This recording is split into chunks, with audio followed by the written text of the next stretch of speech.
I'm going to call this meeting to order and let the record show that all 7 of the commissioners are present. And before we go into our presentation about Jolly Trolley, Commissioner Schlosser has some correspondence about today's discussion. Thank you, Mayor. There was 2 pieces of correspondence sent in to the commissioners regarding the budget discussion. One was from resident Tom McGlone. That was sent in on Wednesday, February 6th.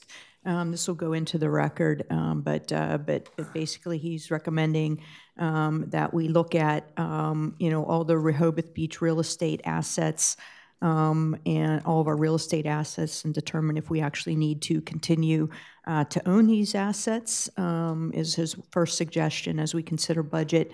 His second suggestion is that we look at cash flow.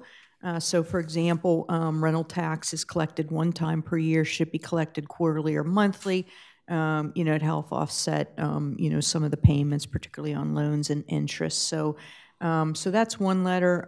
The second letter that we received was from Mr. and Mrs. Curson, who are also residents, and they they're writing to express concern regarding new tax rate hikes and new charges and fees, particularly related to the wastewater and water.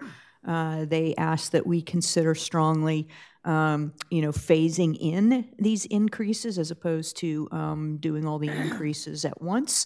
They also supported raising or putting in place a hotel tax, and also asked that we look at VRBO and Airbnb type rentals and make sure that we are collecting the appropriate rental tax. So, Mayor, that's the 2 pieces of public correspondence related to this meeting. Thank you. Thank you.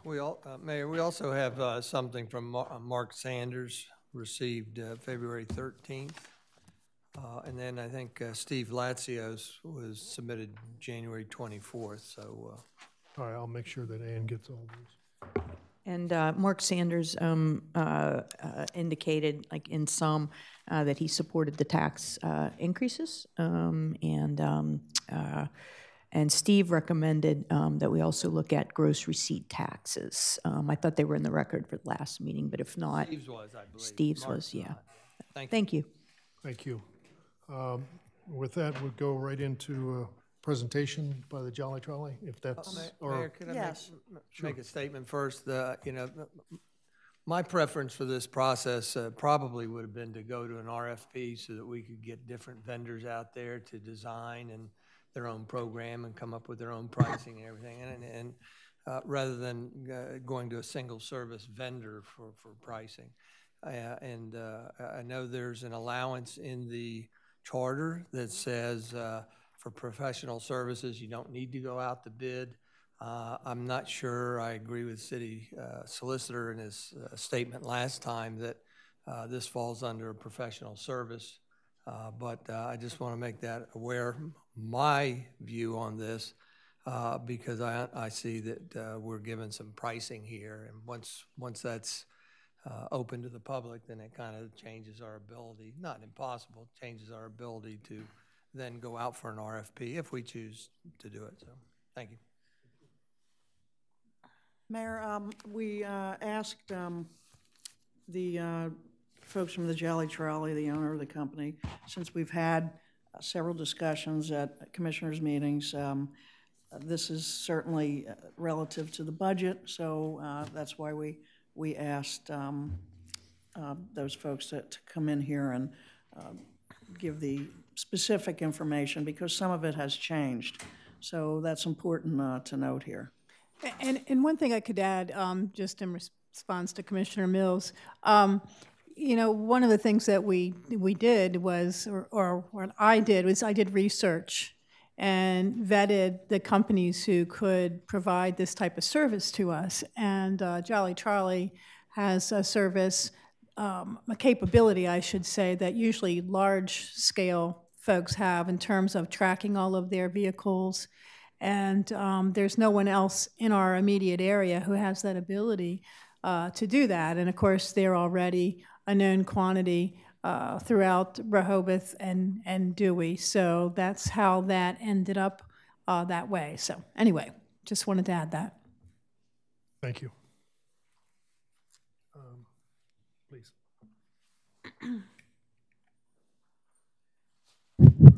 Test, test. Morning, folks. Christine Hastings, Vice President in Public Relations from Transit U, the Jolly Trolleys. Thank you for this opportunity. My daughter Lydia is the brains and the professional behind this original initial proposal. We have been working or having discussion with some folk, with commissioners and such in Rehoboth Beach. Please bear with me. I am not the number girl, but I will do the best I can in our presentation here. And also, if there are any questions, immediacy, I can reach out to Lydia, who is actually out of state, out of country, but she is on the pulse right now, so I can get those answers to you as soon as possible. Okay. If I may, folks, I'm going to be asking Ann to help me out with the overhead projector here.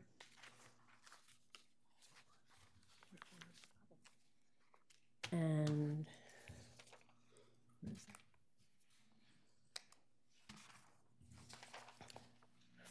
folks, the proposal that we have given, and this information I think most of you have seen before, is to provide a safe and reliable, convenient service throughout Rehoboth Beach, connecting important city locations while transporting residents and visitors efficiently to their desired locations intra-town, excuse me.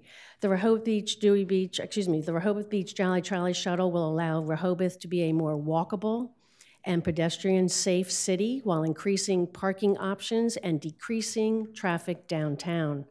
Our goal, Transit U, utilizing over 27 years of transportation industry expertise and working closely with the city of Rehoboth Beach, we can plan to create a self-sustaining, safe, reliable, efficient, and convenient intra-city shuttle service that is fully supported by patron demands. Folks, if you don't mind, I'm going to quickly skip over the numbers part, if I may, just to go quickly, again, reiterating the route. Our primary route will focus on benefiting the maximum amount of patrons. Oh, thank you, Kathy. Appreciate that.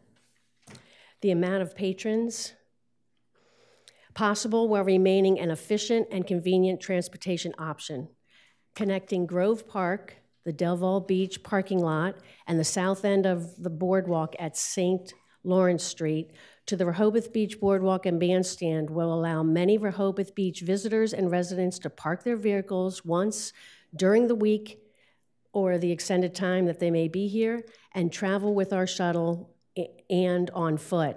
This will reduce traffic and open up more parking spaces for more visitors on Rehoboth Avenue and the surrounding streets, directly benefiting local shops and restaurants with more patrons.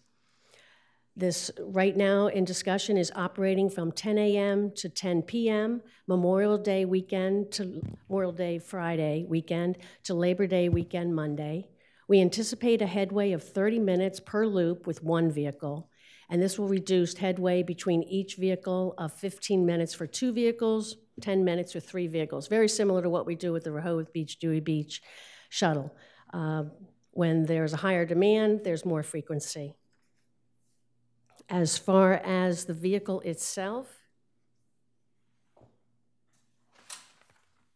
we have discussed a very colorful, inviting, safe, open-air vehicle, and in that conclusion, with visitor and resident populations increasing year after year, mass transportation will be a critical part of navigating Rehoboth Beach safety and efficiency in the future. The Rehoboth Beach Shuttle will provide a safe, unique, reliable, and valuable service to the city of Rehoboth Beach, its residents, and visitors that will help to reinforce and solidify Rehoboth Beach as the nation's summer capital in years to come. Folks, going back to those number pages.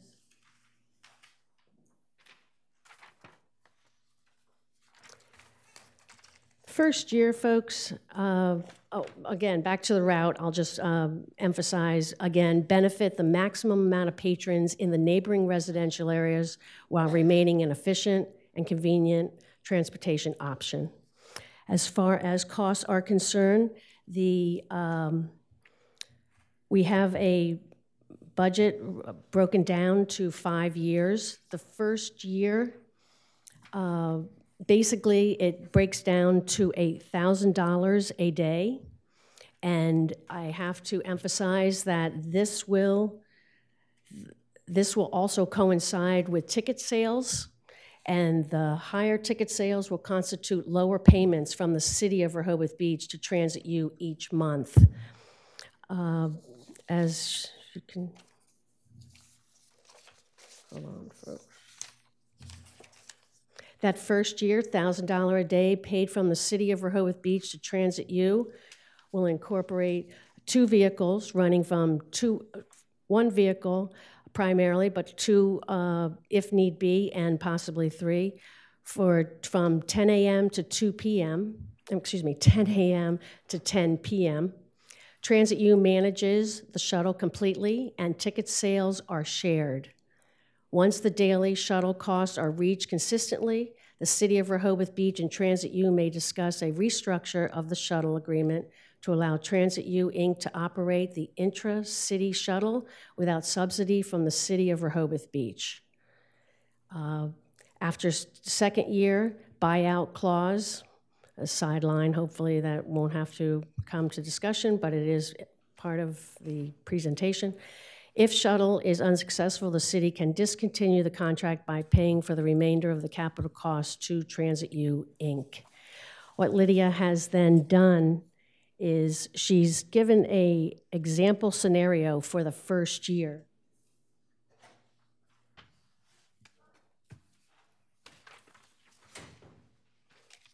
Basically showing that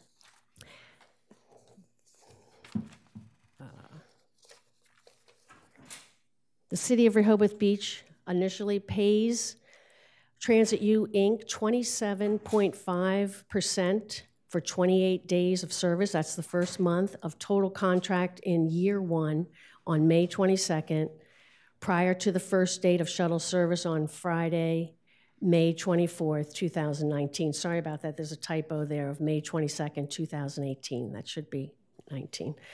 The City of Rehoboth Beach is billed monthly, approximately every 30 days, based on the prior month's ticket sales.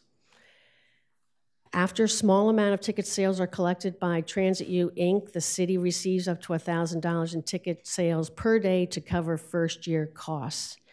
In other words, as tickets, and I reiterate this and I'll keep emphasizing, higher ticket sales will constitute lower payments from the City of Rehoboth Beach to Transit U each month. And that's how the example of the ticket sales for the first year, Lydia has broken it down to 2-week intervals. From May 24th to June 6th, Rehoboth Beach Jolly Trolley receives $200 in additional ticket sales per day. The City of Rehoboth Beach will be billed only $11,200 instead of the $14,000, which would be $1,000 each day for 14 days of service because of the shared ticket sales.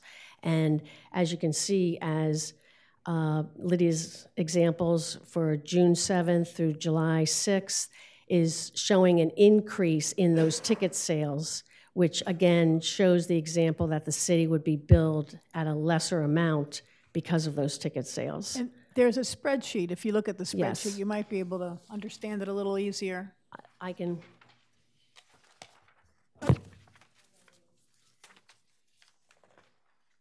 And she's included a spreadsheet for a little bit of ease on that. It mirrors the example scenario that I was just going over. For those of you who prefer reading the spreadsheet, it's maybe easier to understand.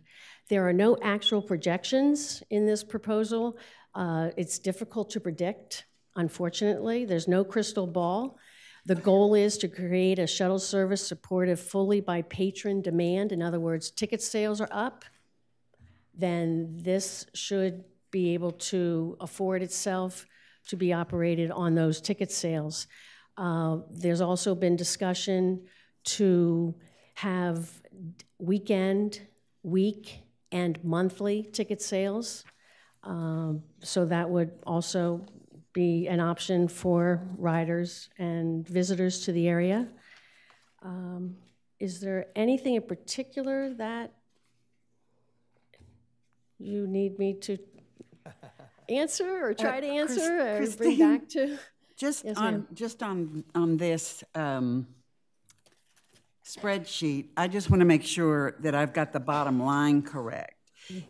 Is the picture that this is painting for me is that the contribution in year one would be greater from the city of Rehoboth Beach than any other, well, than the ticket sales themselves. It looks like to me this is a $100,000 expenditure here. 102, yes, Right. ma'am, if you're using the 102 days. But from And what it's not even a 50-50 split between ourselves and Jolly Trolley. From what my understanding is that as the tickets say, basically the first month is focused on the subsidiary from the city to Rehoboth Beach. After that, ticket sales will be a huge part of lowering that cost. In other words, it'll be shared. So we receive all the Expense. ticket sales until that $1,000 is reached a day. So do you understand that? No. Okay, so. Not based on this is what I'm trying to align it with. Yeah, let me see. So they're looking for, to get started, is $28,000. After the period of May 24th to June 6th, there's an expectation of $14,000 of sales. So actually, instead of the 28,000, it would, I'm sorry, the 14,000, it would be 11.2. So the whole idea, and this is, of course, isn't science because they don't know what the ridership will be. But the point of it being that the ticket sales go to, which they track, okay, and they take care of, will go to the city. So the offset of that $1,000 a day will be on a monthly basis. It won't be $1,000. It won't end up being $1,000 a day unless there's no riders. Right. Well, and what I was, Thank you, Pat. I see this 28,000 with, it appears, a payment date of May 22nd. That's what it says. Yeah, I think, didn't you say it's not May 22nd? Or was Yes, it- it would be just before, May 22nd, just before the service starts on May 24th. So where is Okay. the seed money for this They're looking to us for the Other- seed money. okay. They're looking to us. for That's the what I seed was money. trying to get Yes. to, that this is solely on the backs of the city of Rehoboth Beach and our taxpayers. There is nothing brought to the table that we're not offering financially. I don't really know how to answer that because I don't to think get that it that's off the ground. Well, right. I mean, they're looking for a upfront $28,000 from us, okay, and over time, you know, it's going to cost them $1,000 a day. So it's going to cost them $100,000 to do this. But ticket sales go to offsetting that. But you're right. In terms of if you look at it from their scenario for the total year, it's a $55,000 investment by the city for having this service. So the way I look at it, say there were no ticket sales, it would basically be the city's putting up $100,000 for the summer. To have the service go on, pay for the vehicle, pay for the people working, and then anything that comes in of sales would be taken off that 102. And hopefully at the end of the summer, there'd be 102,000 of sales, and so the city breaks even. Everybody breaks even. And then above and beyond that, if it works substantially, there may be some profits to be split. But I would think that based upon this, it's just like any other type of venture, you're not going to see all the profit in the first year. It's basically establishing yourself. And I would think, just like we've got staggered revenues coming in May versus June versus July and August, that would be the case as we go on future-wise. And I'm assuming that the $1,000 a day goes, I think you said earlier in here, it goes for the first 2 years. And so $1,000 a day for the first 2 years pays for the vehicles as well as pays for all the administration of the services. And so in essence, it's basically, I think Jolly Trolley is looking for the city to put up $100,000 as an investment with the possibility of X number of dollars of revenue to come in.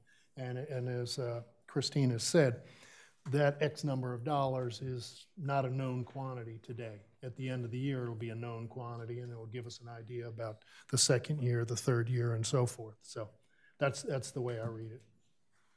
So the $102,000 investment, there's no way to even understand at this point how many trips that would be on the Jolly Trolley? Or did I miss that somewhere? Well, the 102,000 is what it takes to keep it running, period.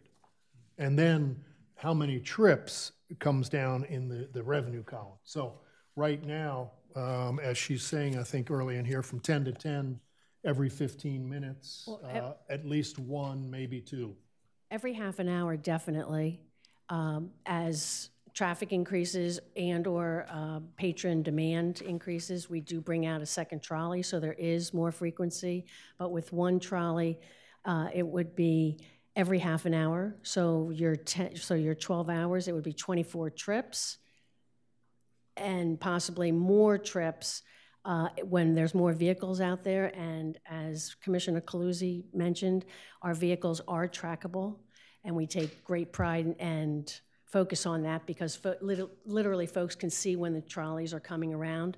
We've done very well keeping our headway with the Rehoboth Beach, Dewey Beach shuttle for the last 25 plus years. Yes, when congestion does affect this is where, again, you have this balancing act. When there's a lot of traffic, vehicular traffic out there, you may need more vehicles in order to adhere to that headway and provide that efficient and convenient service, although you may not have the riders at that time. So it's kind of a catch-22. So it's something that we would be working with as administrating and operational, that we would be, through our expertise, seeing the vehicular traffic and also the people traffic and keep that moving every half an hour. And may I assume this includes 2 vehicles? Yes. Yeah, Yes. 2 vehicles. And I'm trying to remember, tracking this, patrons can track it on their phones, or? Yes. That's what I thought. It's very, if you're familiar with Lyft or some of those other services, you can track where vehicles are. So you can, on your phone, know when the bus would arrive. So I have a quick question, I hope, on the route itself. Okay. So, for example, if I live somewhere on Henlopen Avenue, where would I actually pick up the trolley? I see these stops are what we have on there, the white dots that you do see. Right. Those are just proposed stops. We don't have exact locations, but as far as Henlopen Avenue is concerned, it looks as if either up at Surf Ave, it looks like the corner of Surf Ave and Henlopen Avenue. Also, a cut-in off of the avenue. The stops have not been concreted yet, Commissioner Sharp. We want to make them as convenient as possible, yet you have to keep in consideration, much like we do with the Rehoboth Beach, Dewey Beach one, that you have to have a safe, reliable place for a vehicle to stop. and also the efficiency of keeping everything moving. So having every stop every couple of blocks may not keep things moving as efficiently. At the same time, we'd like to be able to have the flexibility of being able to stop every couple of blocks when there's more vehicles out there to pick up more patrons. I did not answer your question precisely as far as Henlopen Avenue is concerned. It looks like a stop down at the Grove. And also, I'm trying to see, I think it's Sussex Street that, I'm not sure if that's Sussex or on the map. The route can be worked on. I mean, that's not, Here's where I'm trying to. you know. Well, can I help a little bit from my recollection from Lydia last time is we asked the same question because there's many dots here. Right. And my recollection is that her explanation is that actually initially have been proposed 5 locations. And maybe Kathy, you can help point to them on there. Kathy, the very top is 4945 Surf Avenue, up all the way up there. You can point Would that on be the- near, with your finger down on the paper. it's not quite, oh, here we go. Yeah, yeah. Okay, there's one there. Now go west to Grove Park, is my recollection, is number 2. Go all the way down to the lower right corner at 101 St. Lawrence Avenue, and that vicinity was number 3. 13 Rehoboth Avenue down near the bandstand was number 4, and then up near the 5 Lake, which is the northern tip of the boardwalk. Those were my recollection, the 5 positions. Lydia's explanation, again, in my recollection, is that all the other dots on here are of 2 things. One, they're of Google Maps that you have to click on it to make it turn left or right or whatever, and it kind of puts a dot there. You can't get away with it. And then also that these could be potential expansion points. So for if I can address Commissioner Sharp's point, I think you hit the nail on the head. If you start putting them every block so that it's the most convenient for everybody, then you're going to have a hard time maintaining contract. You lose the efficiency and such. What I would like to say is thank you very much for being here. This presentation, for those that haven't seen it before, is largely the same as the last one, but for the financials that were absent at the last time. So this has been presented before, and I believe is online, and this presentation will be put online. I do want us to be mindful that we do have some correspondence from William Cook, that was received probably within a week or less after the last presentation. And I would suggest that we pull that out and make sure we embed that in the agenda as part of our correspondence also. If you recall, he lives in the 3rd block of Norfolk Avenue, on the northwest corner of Bayard in Norfolk Avenue. And I don't recall whether he was against it or cautious about a stop being right on his corner. And you can see right there, if you point to it, right there is where, nope, the other one. Oh yeah, okay, that's it. At Bayard in Norfolk. So I think we have to be considerate of our neighbors and that. I do recall that many years ago, Jolly Trolley came to us asking for additional stops on Bayard, and that failed. I think primarily it was from citizen opposition or something. So I think that's important to know. The wait time, I think, on this program has to be, to me, is significant in determining the success of this program. Because if you've got to wait at a bus stop for 30 minutes or so, I'm not sure it's going to fly. I think it might have to be quicker, but that's where, sir, the tracking comes in very well, and we see this in our Rehoboth Dewey Beach. The stops are been in place for about 27 years now, and we literally do see people with their running from the end of their streets to the stop with their phones in their hands, and or somebody standing there at the stop watching, knowing that the trolley is coming around, and it's pretty close to live time. So in other words, Somebody could see, instead of standing at a bus stop for 15 minutes to 20 minutes, they can leisurely be relaxing with their family and enjoying whatever they're enjoying, and then see as the tracking trolley is coming around, giving themselves that 5 minute to get to the stop. That happens over and over. And I appreciate that, and I wish I were more technical, because I have more compassion for the old, what I call my old folks my age that are not technically savvy and know how to do these things, because that's above my head. But a couple more questions. One is, your route for Dewey Beach between Dewey and Rehoboth. Do you have set times? We do. Because I think and your map I was just shows going to that. mention that. And what is the frequency of pickups there? Because I believe it's under every 30. half an hour is the headway, It's and every basically our literature really focuses on up at Rehoboth Beach at the boardwalk. It's on the hour and the half hour. Down in Dewey Beach, South Dewey Beach at Dickinson Street on the bay, it's quarter after and quarter of each hour. Then you literally will see on our flyer, it will show how every half an hour the trolley coming around. An example, leaving Dickinson Street in South Dewey Beach at quarter after and quarter of, we on our schedule are at Reed Street, northbound Oceanside at 16 and 46. Type idea. So it does show on the schedule that what we say to folks is think quarter after and quarter of and give it a few minutes to get to the next stop. So we'd have to definitely work out this, as we work out the route, work out the timing, and then have that on any kind of literature and or a stop sign type idea. And the proposal, though, is for 2 vehicles with a 15-minute headway, though, right? That is the proposal. For the 2 vehicles, Yes. not just one during the day and then bring out 2. It's 2 all the time. Okay.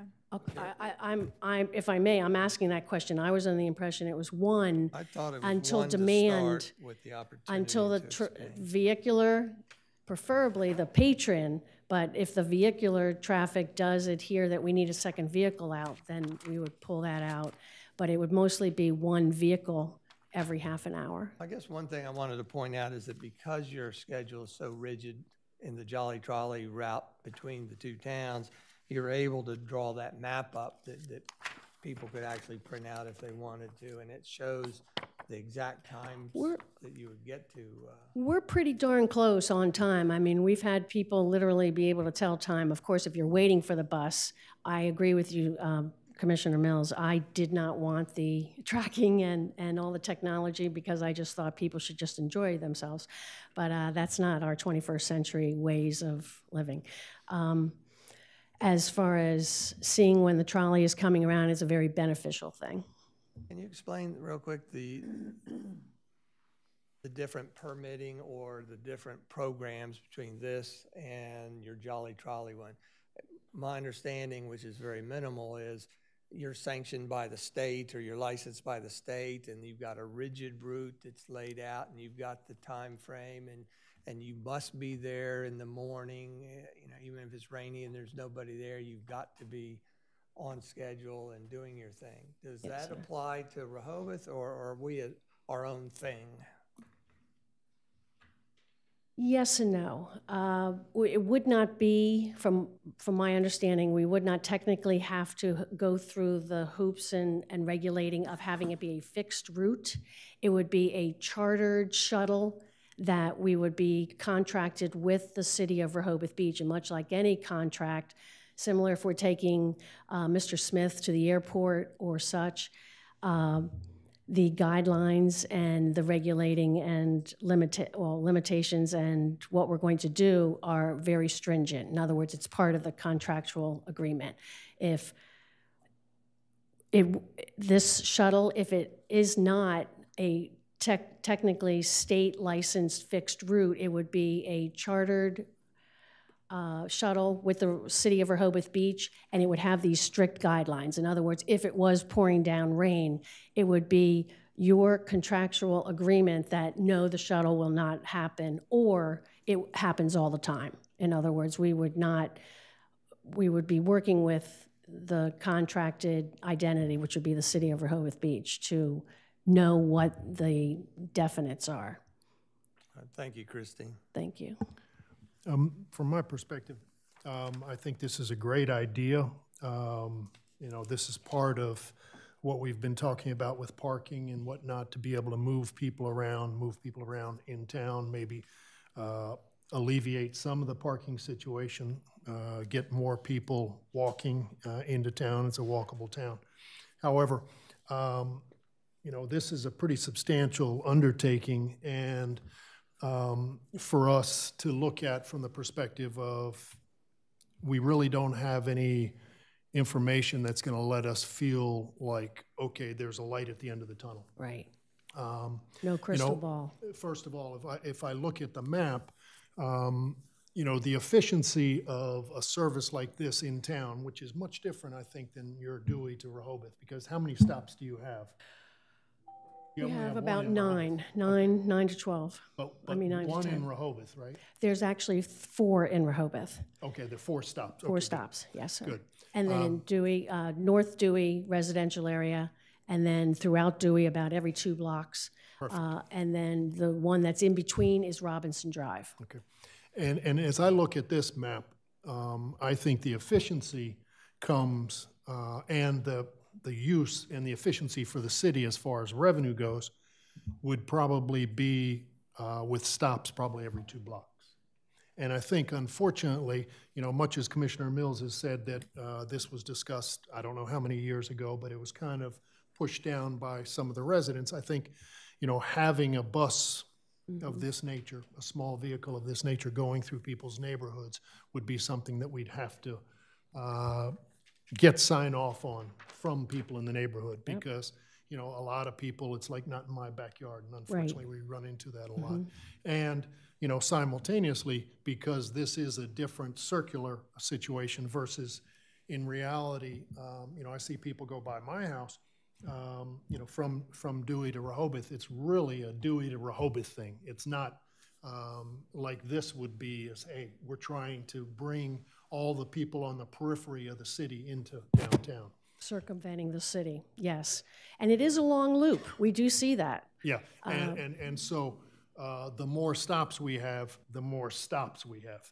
And therefore, the efficiency would probably be somewhat limited without at least 2, probably 3.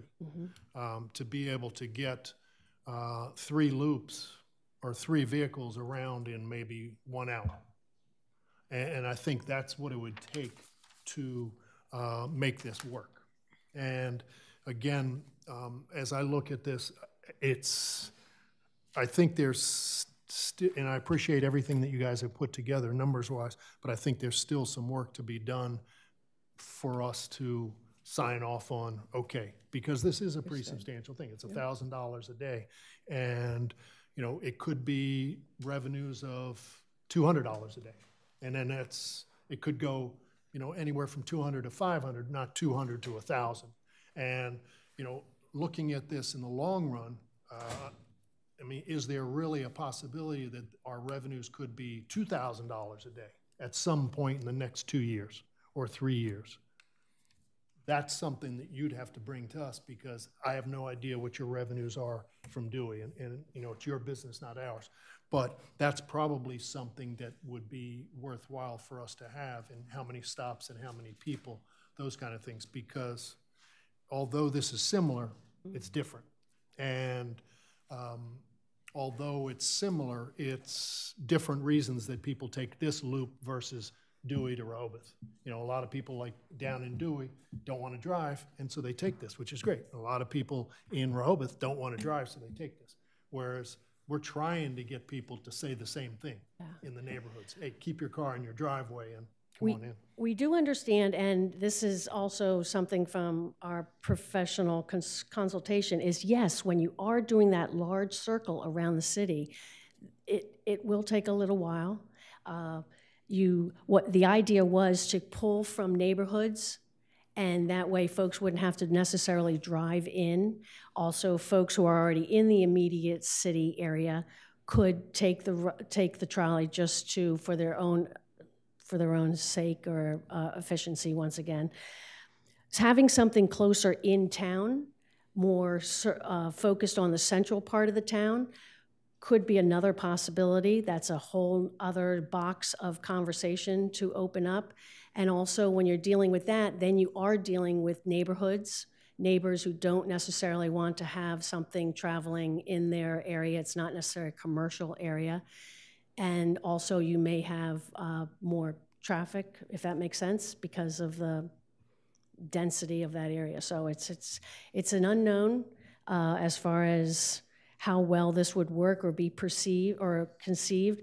We find and this is what the state and federal transportation companies have come up against, it's a utility that is very socialized to help the constituents and such, yet at the same time, you may not have the demand of the patrons to actually support it, if that makes sense. So it is a leap of faith, and I will quote the Secretary of Transportation. She has been giving presentations around the state and such, and she said basically it's a governmental leap of faith with dealing with transportation. You just have to all work together, stay positive, move forward, and hopefully that'll help in a win-win-win situation. Community, business, and that's how patrons. I think we feel, because I don't think there's anybody in the room that probably says, oh, no, this is a terrible idea. I think it's a great idea because we do want to move people. But I think probably with some people, it's like, okay, you're asking us to put up, and you're not. Mm-hmm. And, you know, conceivably, maybe it's a better idea to look at a 5-year plan of we put up 500, you put up 500, and then see down the road how that works out. And I'm not criticizing your plan here, but it as it is right now, it looks like for 2 years we'd spend $1,000 a day, and we have no clue what we'd get back. And you know, as a business person, you have to look at it and you say, okay, is it's it a worth leap that of faith. investment? Right. Is it worth the investment? Mm-hmm. And you're asking for the city's investment, and I'm not sure about yours, and I'm just laying that on the table. Well, you know, we've been asking for this kind of thing to be thought about, and I think it's in the CDP to examine a jitney system. Yeah. So I think this is a great bit of food for thought. I'm just trying to look at all the different angles. You know, Bethany Beach, I'm not sure who operates it. I think it's actually South Bethany Beach. They have some kind of shuttle set, but and I know very little about it, but I do know it largely goes across Route 1 to get people across Route 1 and into town. So it's a little different situation here. But again, going back to how it might impact our neighborhoods, plus or minus, I look at every stop, originally perhaps 5 and more as we grow into the future, but I'm looking at every stop essentially as being a parking hub for this to work properly. And so I'm kind of concerned about those parking stops and the growing number of people parking within a block or two of those parking stops. So just need some more thought on my. There's definitely more thought that needs to be put into it. I mean, this is a great starting point, and you're right. It's in the CDP. I think we all would love to see something like this. It's just going to require some work for us to figure it out. Also, I will tell you, and perhaps Steve, you've been talking to Senator Lopez, who we could possibly get some CT funds for this. So that would help us. And I recently attended a presentation by the Secretary of Transportation, and she's talking about, the millennials, or the people who are starting to come down here and the kinds of things that they do. She said, used to be that when you turned 16, the first thing you did was get your driver's license. She says, that's not a way it is anymore. These kids use, and some of them aren't kids anymore, but they use Lyft and they use all these other services. They don't own cars. I mean, so we have to be forward-looking, and I think everybody does like the idea. It's just a matter of the details, and that's what we have to work on. And I agree, the details, but it is an investment, and I think that's how the city has to look at it, as an investment over the next I think 3 to 5 years. I don't think this is something that will take off in a couple years. I think it is definitely something that should, over the next 5 years, be a good thing.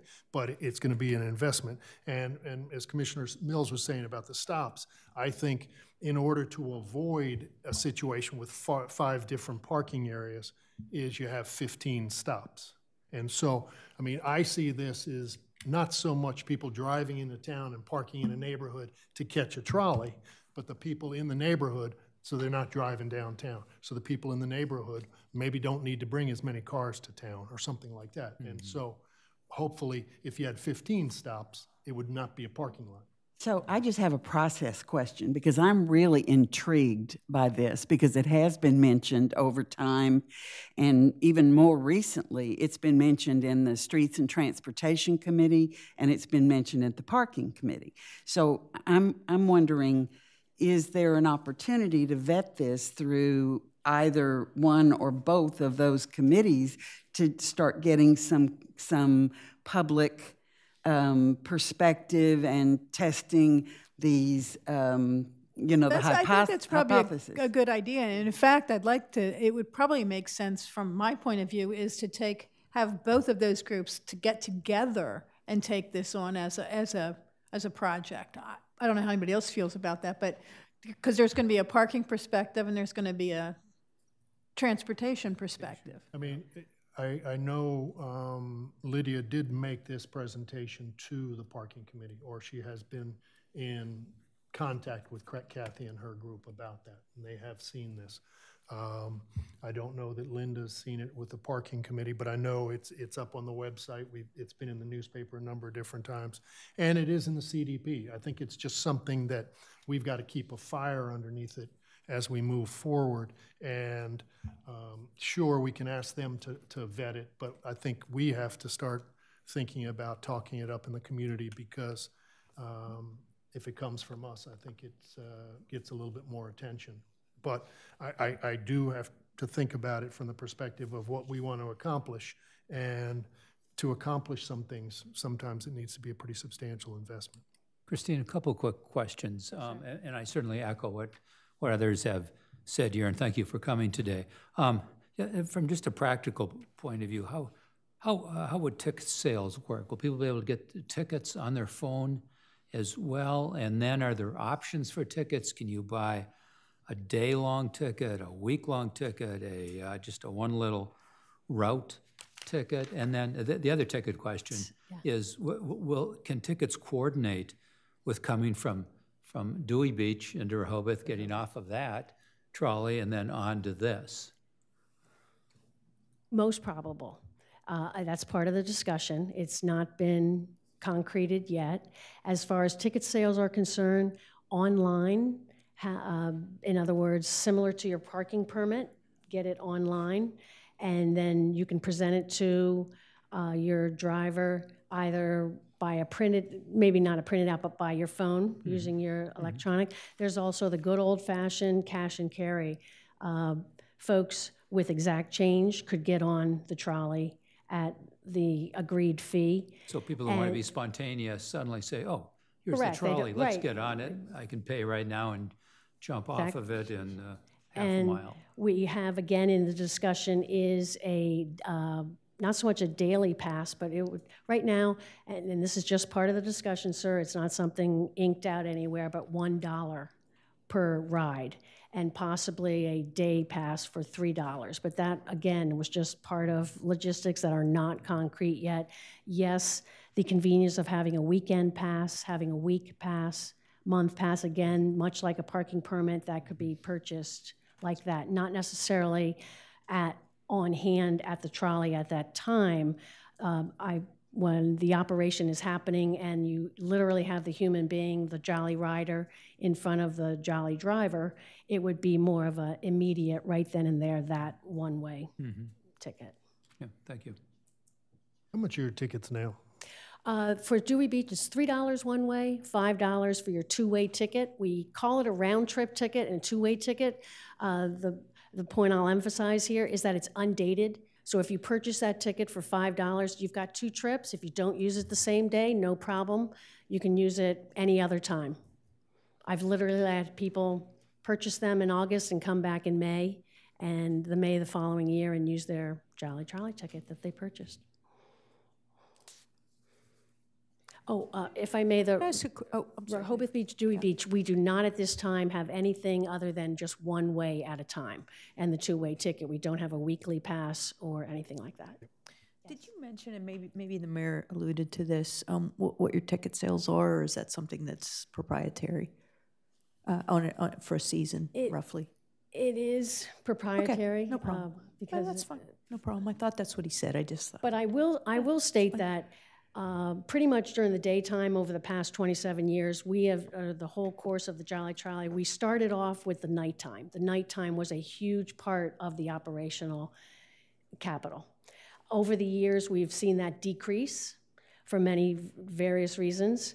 And we've seen the daytime increase, and what we call our family hour, which is the end of the day from 5 p.m. to 10 p.m., has been a very, very strong mainstay, and that is when the highest demand is actually happening. So during the daytime, yes, that has increased. We also have an employee policy where employees in uniform do not pay going to work on their way home. That's their choice. If they'd like to travel with us, they do pay. Any further questions, folks? Thank you very much. Thank you for your Thank time, you, folks. Christine. I apologize that I'm not Lydia. Oh, no. Well, I shouldn't say I'm apologizing for Lydia. I should say I'm very grateful and blessed to have such a wonderful daughter in our company. I am your public relation schmoozer, and Lydia was unable to be here at the meeting, so she sent Mom along. Thank you. Thank you very you. much. Good job. Thank you, Christine. Sharon?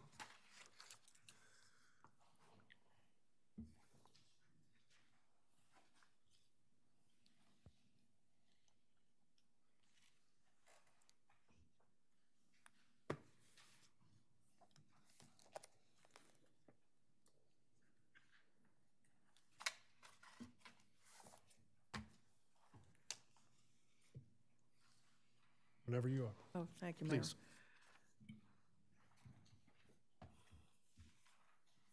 So I'll introduce the documents that you've seen before, and for the public's perception also, hopefully everyone has these. They're out on the table in the outside the commissioners' meeting room here. Once again, we have a balanced budget without any deficit, without any surplus, zero. We've zeroed that out. And draw your attention to some of the changes in the capital improvement plan, the capital outlay. That's the City of Rehoboth Beach 2019-2020 capital budget priority analysis. So you'll see that there's a new tally, if you will. The important things to look at compared to the last presentation, we've updated those items that were taken out and put back into the budget regarding the request to the department heads to make a 10% across the board reduction in their budgets. So we reviewed those items and we're able to put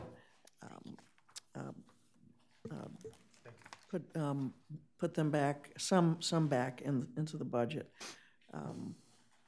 including 8 seasonal officers, 2 compliance officers, a school resource officer, and the merge signage, the $30,000 merge signage in the streets department will be receiving. We did confirm we'll be receiving a grant for the merge signage.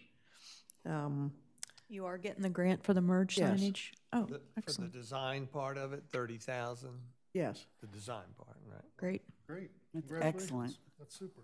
So the additional revenue is still in the budget. As we discussed last time, that includes the 50% property tax revenue and the 3% hotel tax starting in July and also in August and also in September. So we show that on the sheet as well. We'll go over that in just a little while, both the property tax slide and the hotel tax. Again, it's important to note that the 3 restroom spruce-ups are still in the budget. They made the capital outlay portion, and just the other day, on Wednesday, Director of Public Works and also the Buildings and Grounds Supervisor, Mr. Snyder, we met with the EDIS folks just to go over this again and make sure that we were in line, taking another look at this since we originally saw it, and we were able to hone in on what exactly will be done, including painting of all the walls and the floors, and made slight adjustments to, based on Mr. Snyder's recommendation, to the HVAC system and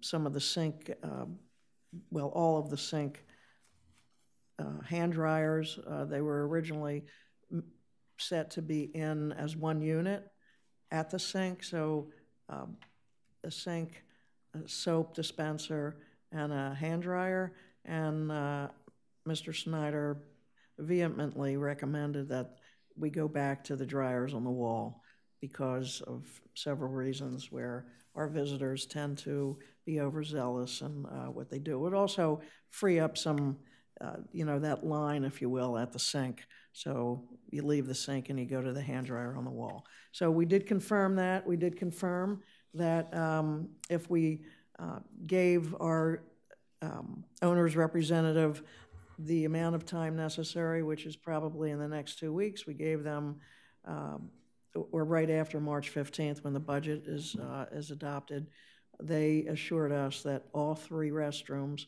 will be complete by May 15th. There's probably nobody in town more than me that wants these things done, but I tell you, I'm getting cold feet. $750,000 to do 3 of these is just, I'm not sure we shouldn't tackle the one that absolutely needs it and then do some requests for or bid it out or something. I don't know where to go on it. I mean, I'm desperate to get them done and clean and sanitary and caught up to date with modern amenities, but I'm just taken aback by the cost. Well, approximately $275,000 each. That is the cost to remove everything and spruce them up.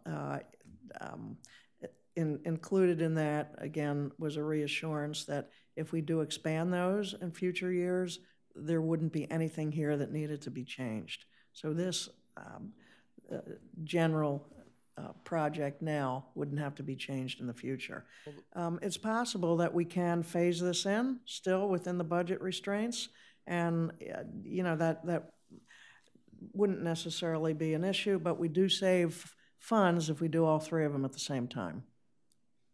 So the Baltimore one is the most desperate for. I don't know if you haven't gone in there, maybe you need a tour of it to realize how bad it is. But have addressing that you mentioned. If we do this now, it doesn't impact the future. Have we truly thought about the future of the Baltimore Avenue complex with respect to the lifeguard station, the observation tower, the family restroom, and all that? It almost seems for $300,000 that we're planning to put in, $228,000 that we're planning to put in, we'd almost tear the whole thing down and start over again. That's what she just said. With expansions, they're basically telling us that this wouldn't change. And I'm questioning that, I guess. That's all. well, these are the owner's representative that have experience in this, and they do not have, what they did not give us is a actual sketch presentation on what a new facility on Baltimore Avenue would look like, just conceptual. But there was not, that was not part of the program. We requested that they spruce up the bathroom keeping in mind that we wanted to expand it to include a family restroom, and changes in the lifeguard, their accommodations, and the lookout tower, and again, the conceptual drawing, and in discussion with them, it was determined that that could be done in a future year. I guess I wish I could be more comfortable that we spend that money and that, yes, in the future, we expand the Baltimore Avenue and that we don't look back and say, daggone it, wish we had waited and put in 4 more stalls in the men's, 5 more stalls in the women's at that time. That's all. I just want to make sure we're being efficient and spending the money wisely. Yeah, and just so I understand, the spruce up is what I'm hearing you say, I think, is they're basically gutting all of the restrooms, painting them. I don't know if they're doing new floors, new painting, and then new fixtures, including, I assume, the stalls and everything. So it's a total gut. It's the stall, the doors, if you will, but not the toilets, not the urinals, because they're basically intact. Okay. It's just about everything else. Okay. So the stall material for the stalls, that's being replaced. Yes. And the sinks and the hand dryers and I suspect a mirror and lights and whatnot. Yes. Yeah. Okay. Not the porcelain. Yeah. Okay. I get it. Except for the sinks. Yes. Okay. Well, to me, it doesn't seem way out of kilter as far as the price. And if we do all 3 at one time, are we saving 30%, 20%? Who knows? I don't know what the answer is to that, but I do know that if you bring people in to do all 3, it's definitely going to be cheaper. And I understand how you feel. You look at a figure like that when you look at all 3, but if it's something we need, breaking it up or putting it off doesn't really help. I mean, I want $50,000 for my shuttle, but so this is important. I mean, we have to have this. Well,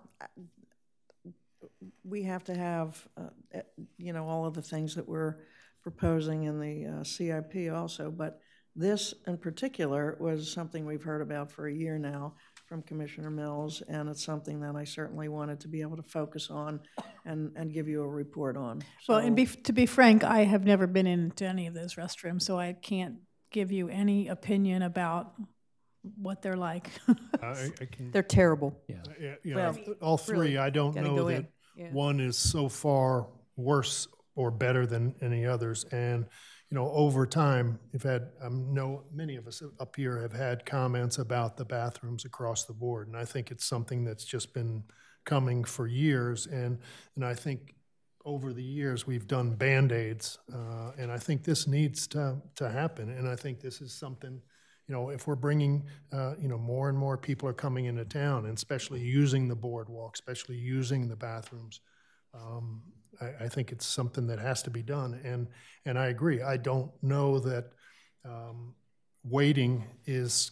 I don't see prices going down next year or the year after, and I don't know that 2 or 3 years from now that we're going to look at it from the perspective of tearing what we've just done and doing something completely different. I think if we can get the people, the contractors, or that are agents that are giving us these prices to pretty much stand by their comments of not having to tear anything out that we put in as we move forward. Yeah, and I it think would that's gonna be very really important. useful if they did for Baltimore Avenue, do a phase 1, phase 2, phase 3. This is phase 1, so presumably if there's, I don't know how many phases would be, but if say it's 3 phases, they do phase 1, phase 2, and phase 3 have to be on top of phase 1, not a tear down. So I would think that would be useful to get from the contractor.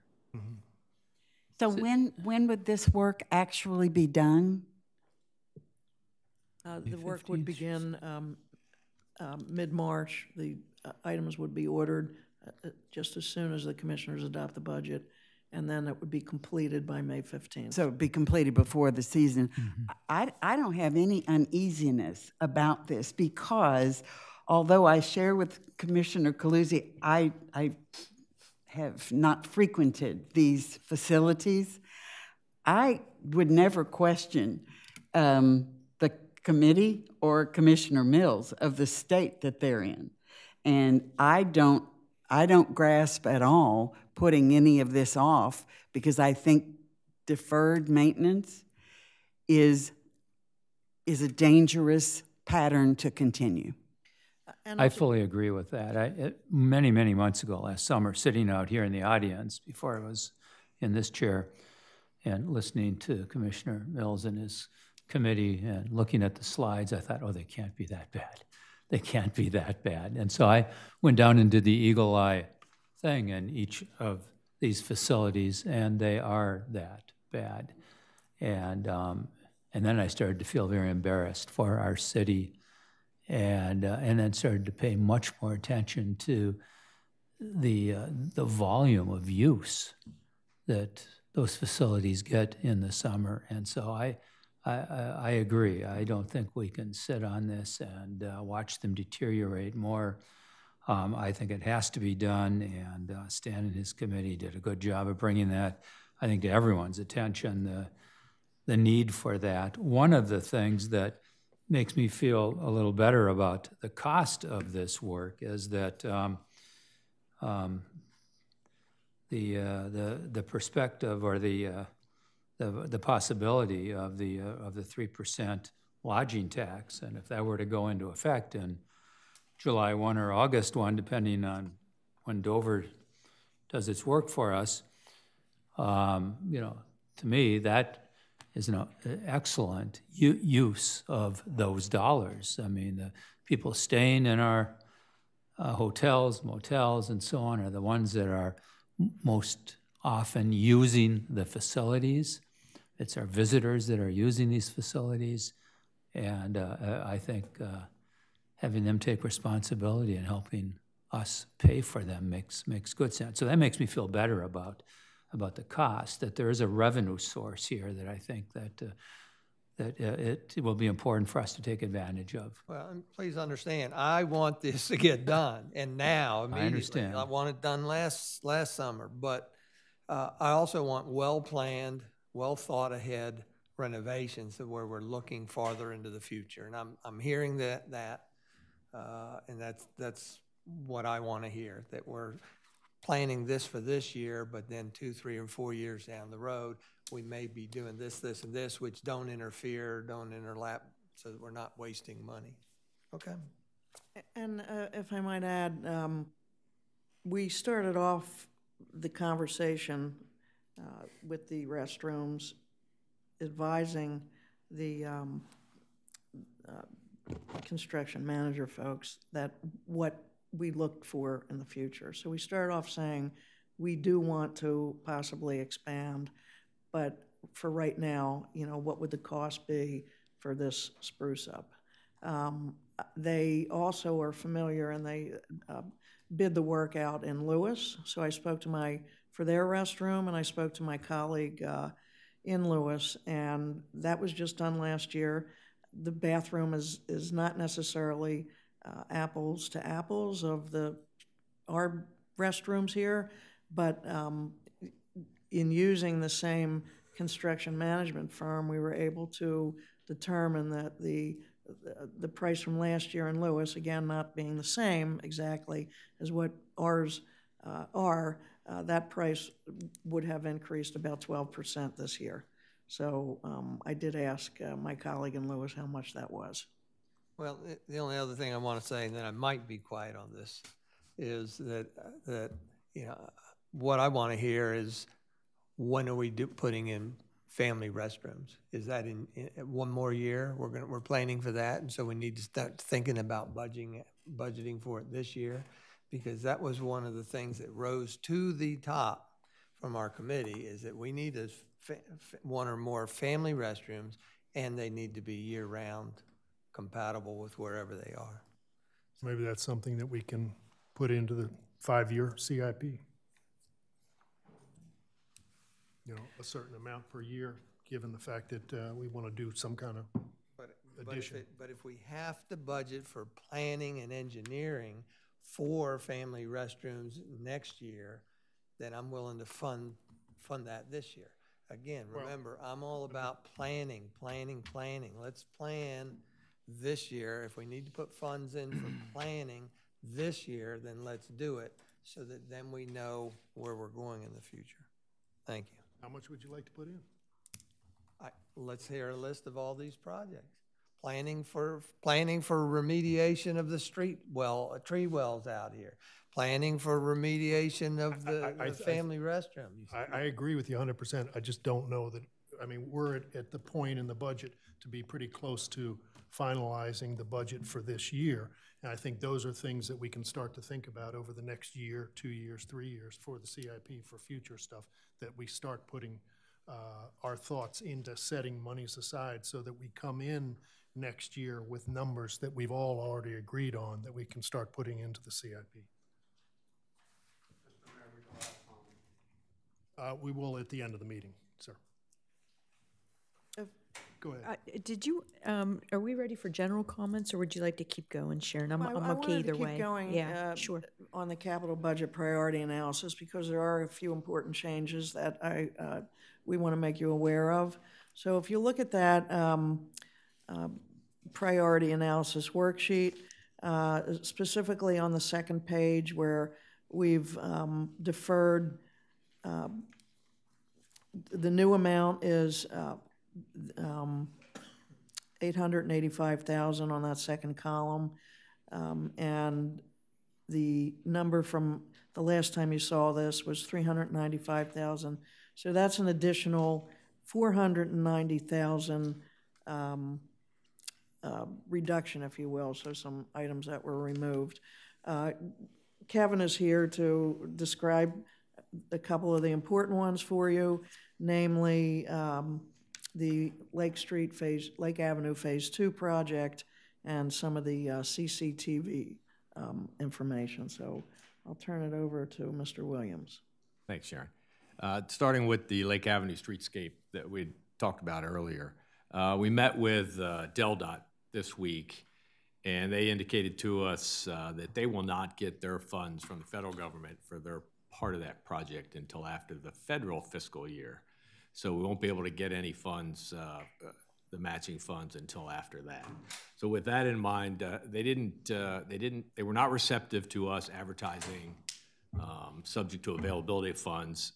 So they said we had to wait till they had their funds in hand before we could even advertise. So it doesn't look like we'd be able to obligate all $200,000 of our part in this upcoming fiscal year.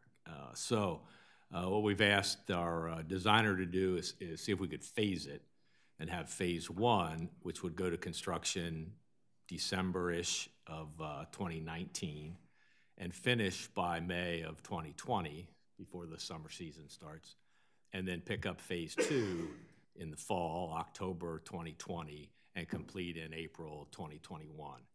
So if they're able to do that, then we would only be able to use $100,000 of our $200,000 that we have set aside for that. So I've taken that out of the 2020 budget and would look to push the second $100,000 to 2021 when we would have the second phase of the project physically happen.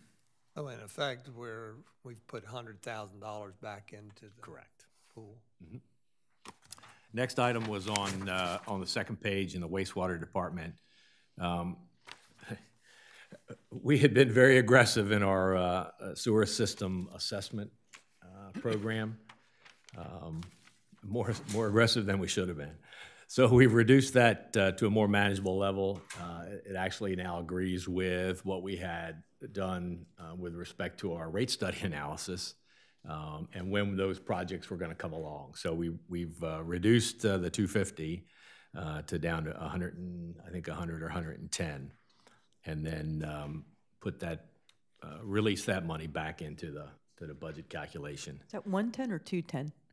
Reduced to 110. Okay, because 250 minus 40 is 210. Sewer system CCTV in the wastewater department. Okay. We have the math check here. I'm not trying to point it out. I just want to understand the budget. okay. I don't mean to point out. Is that correct? What? Because 250 minus 40 is 210, not 110. No, we reduced it to 110. So 100 went, I guess Bert's carrying 40 as a deferred. That's probably a misnomer. We released it all back to the budget calculation. Now, the other, The 40,000 doesn't have anything to do with the 250. It just happens to be. Okay. Yeah, okay. yeah. Thanks. Right, so now it lines up with the analysis we were doing as part of the rate study analysis too, in order to pay. We didn't want to bite off a bigger chunk than we could chew. And then the other piece to that is our new wastewater superintendent reminded me of the fact that we have to do a video inspection of the outfall this spring. It was part of our permit requirement that we do a physical visual inspection of the outfall after 1 year of operation. So part of that, what was in the CCTV line, we've now moved into the operations budget, $85,000 to do that video inspection of the outfall this spring.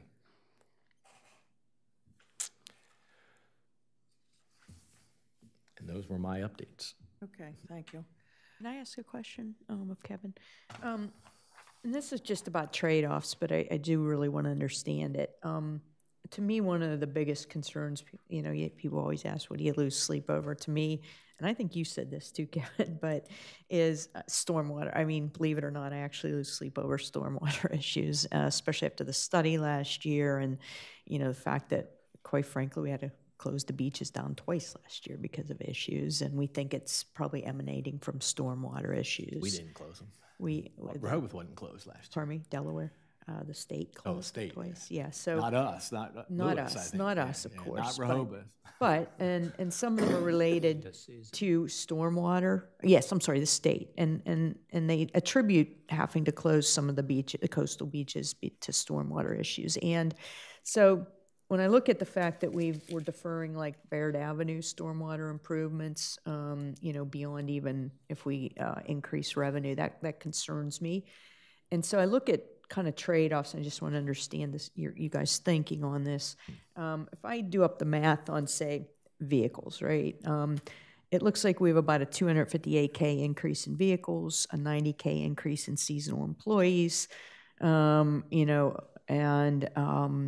so that's like $348K. So to me, those are things that are almost discretionary, I think, just at first glance.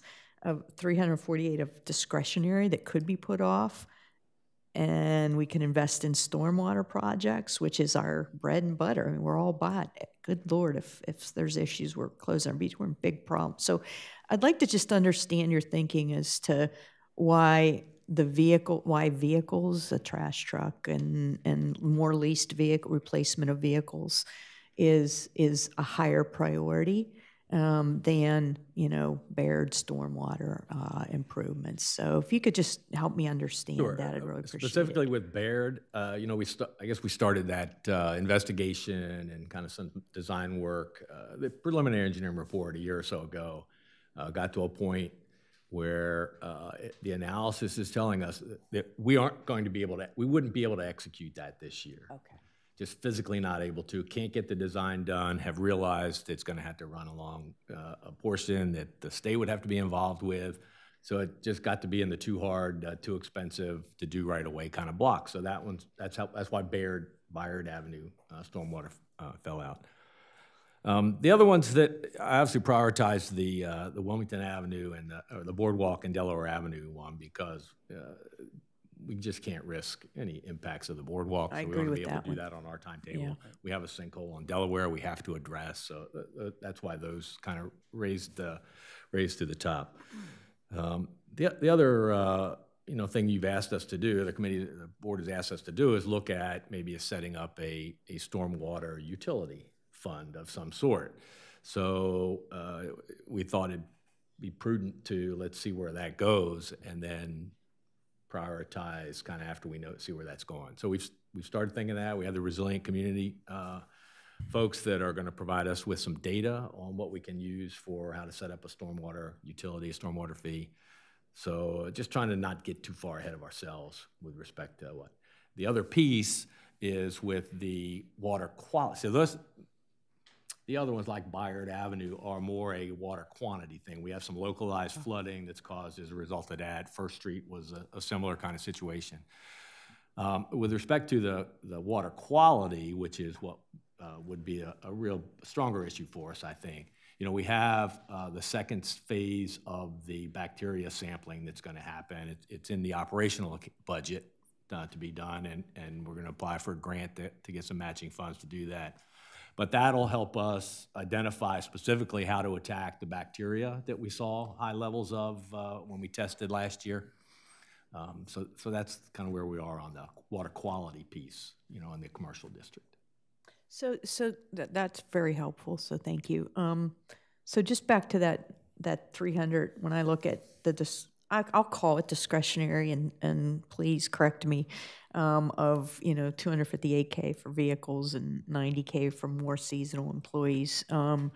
I mean, 348, so there's a lot of other capital improvements that we could probably invest in. So just like kind of, and maybe that's a more general, because it's not all in your department, Kevin, but just wondering why those things are taking priority over a lot of other infrastructure improvements and deferred maintenance projects that are really encumbering our city right now and effectiveness of operations. So it just seems like a lot to me. It's my understanding that the trash truck is no longer usable, is that correct? Correct. It's the one's going to sale. So we could drop that in the priority, just if we all understand we're going to have a reduced level of service. I just don't understand the risk. What does that mean? Like you can't collect garbage? I don't Maybe we know don't what get that to means. everybody twice a week in the summertime. So it's that severe, is right, what because you're we'll saying? be down one.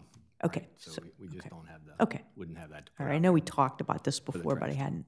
Mm-hmm. Okay, so it's literally not usable, period. Correct. Yeah, it's going to the sale in a couple of weeks, I guess. Okay. So, yeah. All right. Okay, that's the big chunk of it that, you know, of that 200-some K. Well, and you'll recall, Kevin was not here last February when we had the discussion about enterprise. Yeah. And how it was important to phase that in, if you will, and how much. We definitely saw a we'd be decrease looking- this year. yeah, Which is exactly. great, so, okay. Okay, thank While you. you're mentioning the stormwater and flooding, I'd just like to reiterate my desire that I've mentioned for at least 1 or 2 years to map all these potential projects. You know, where are we flooding? What are the watersheds? What are their projects?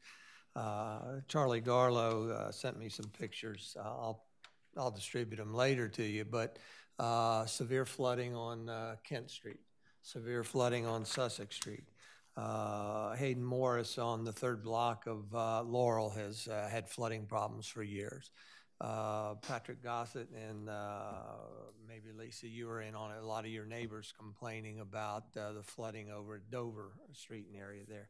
You know, they may not rise to the top with their priorities, but in my view, if we map them, and then it's easier to show our constituents that here's where the priorities are, the most bang for our buck to resolve these things. So I would again ask that we consider doing something like that. And I'll pass on separately the photos of that area. I'd like to second that, and I think you said there's funding in your operational budget for a study to address, you know, especially Kent and Sussex. It's really in pretty bad shape over there with flooding. Is that correct, That's Kevin? correct. We have a firm that's doing that assessment now because, as you know, there is no storm drain system in that little portion of town. So they're going to do an assessment as to what's feasible for us to be able to do up there, if anything, you know, without. Well, he'll give us an idea what's physically possible to do. Yeah. Okay. And so next year we'd expect to maybe see something in the capital budget once the study's completed to address those issues that Charlie and others have brought up. Okay, thank you. And that's the projection that we're taking to continue along this path with deferred maintenance, if you will. So, you know, that's you'll see another hefty CIP next year. Well, to Stan's point, I don't want to lose this point because he brings it up every meeting. And I mean that with all due respect, Stan, not in a bad way, about the planning. And I think more planning's taking place than we see actually in the capital budget, but it's built into the operational budget.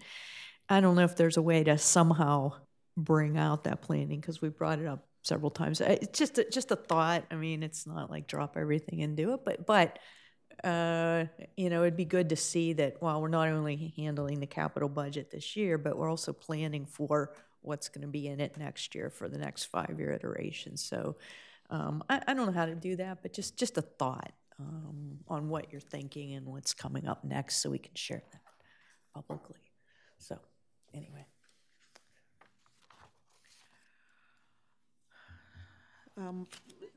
I thought we'd take some time to look at the property tax. Evan has some comparisons for you.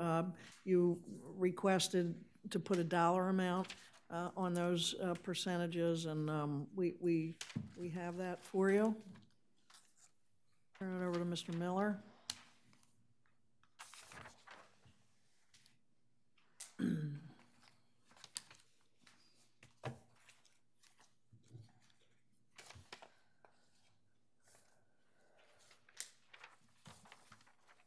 Thank you, Sharon. So I guess just to back up and kind of reiterate some of the things that we talked about at the last meeting for any members of the public that weren't here, not able to attend. So essentially, one of the documents that we provided, and this document actually goes back to last year as well, was sort of a historical showcase of how property tax has changed since 1993. So just again to kind of reiterate, in 1993 through 2006, property tax was $1.35 per every $100 of assessed value. That was then increased to $1.55 per every $100 of assessed value, and then increased again to $1.78.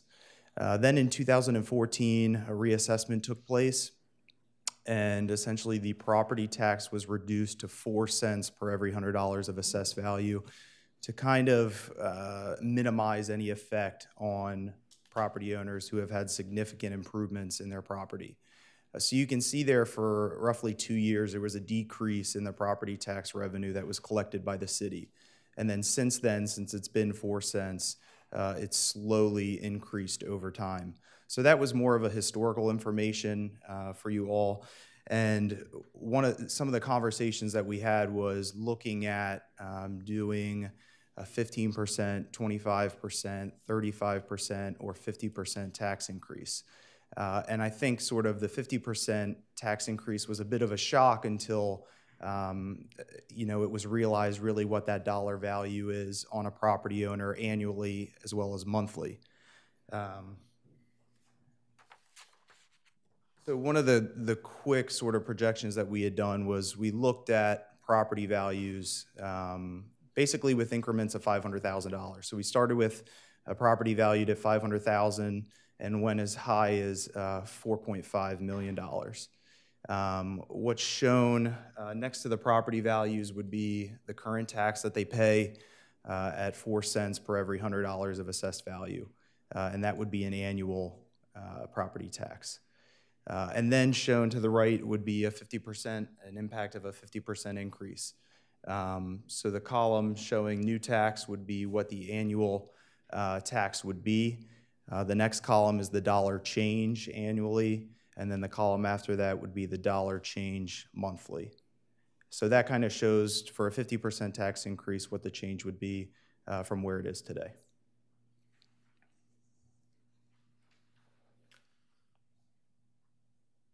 Evan, it's very helpful to see real numbers because 50%, just the optics of seeing it or hearing it is very dramatic as opposed to $8 or $16 or $25 a month. Absolutely. Increase. Thank you for doing this. Thanks, Evan. And could you kind of just tell us verbally if you did this same type of analysis and layout for a 60% wastewater, and I know we're not there yet, but it's what's kind of being talked about and built into, but 60% wastewater and 30% water.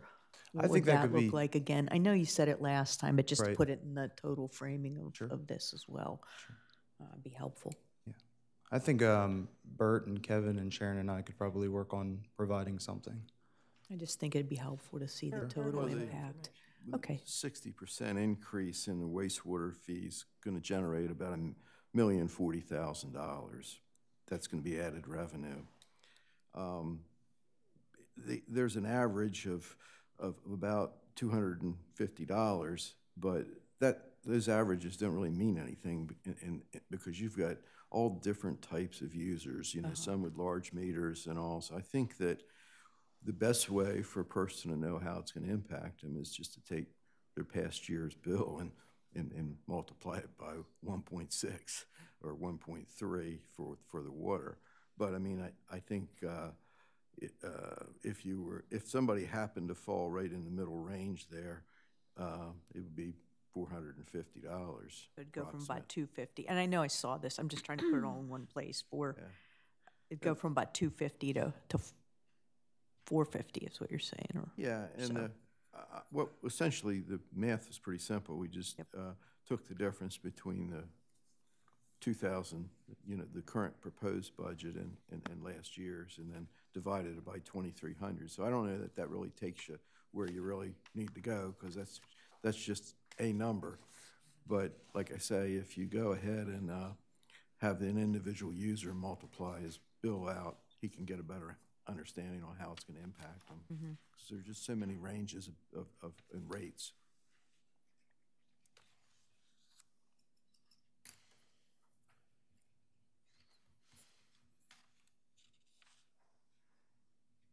Were there any general overall questions?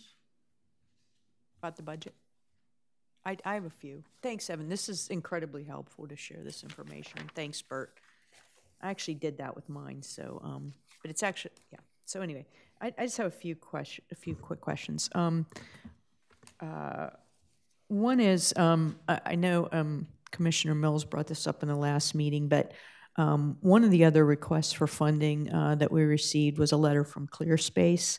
And, you know, I'm not clear we're going to approve it or not approve it, but I think what we asked is that all requests be put on the table so that we could discuss them. And is ClearSpace's request in here with like the fire department and the museum and all the other requests that we have for funding? No, it is not. Okay, so I have it. We got a letter. we have the letter, but it's not, everything else is in the budget, but not that. So what you're looking for is a list of all the requests that we that's all. have. Yeah, and we that have we them can in the- discuss each so that one. we can discuss them. And I'm not saying we'll agree or not agree, but I think we want to make sure we have a counting of Yeah, everybody's and request. provided us a package with those. Well, we have the letters. We have the letters, letters. yeah. Is the Included- ClearSpace one in there? Okay, good. ClearSpace was Okay. included. And when are we going to discuss those and if we agree with all? Because I saw you put the 50K back in for Main Street, which is great because that's what they requested. But it seems we should have a discussion about Warren that. McDonald, you know, he's representing the fire department. I'm meeting with him, I guess, next week to talk about alternate funding sources for the fire department. And as you know, there's already monies put in here based upon their request. So Right. he was unable to be here today and asked if we would defer a conversation on the fire department till then, which I'm fine with. But for the rest of these contributions, I think maybe having a representative here would be helpful. And I know in the past that we've had, Main Street has presented financials in the past. Former Commissioner McGinnis always asked for those.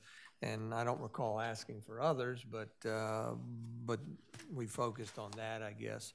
So that might be helpful to have, again, a representative from all of them come, unless we deem that there's a group that doesn't need to come in front of us, like the library or something.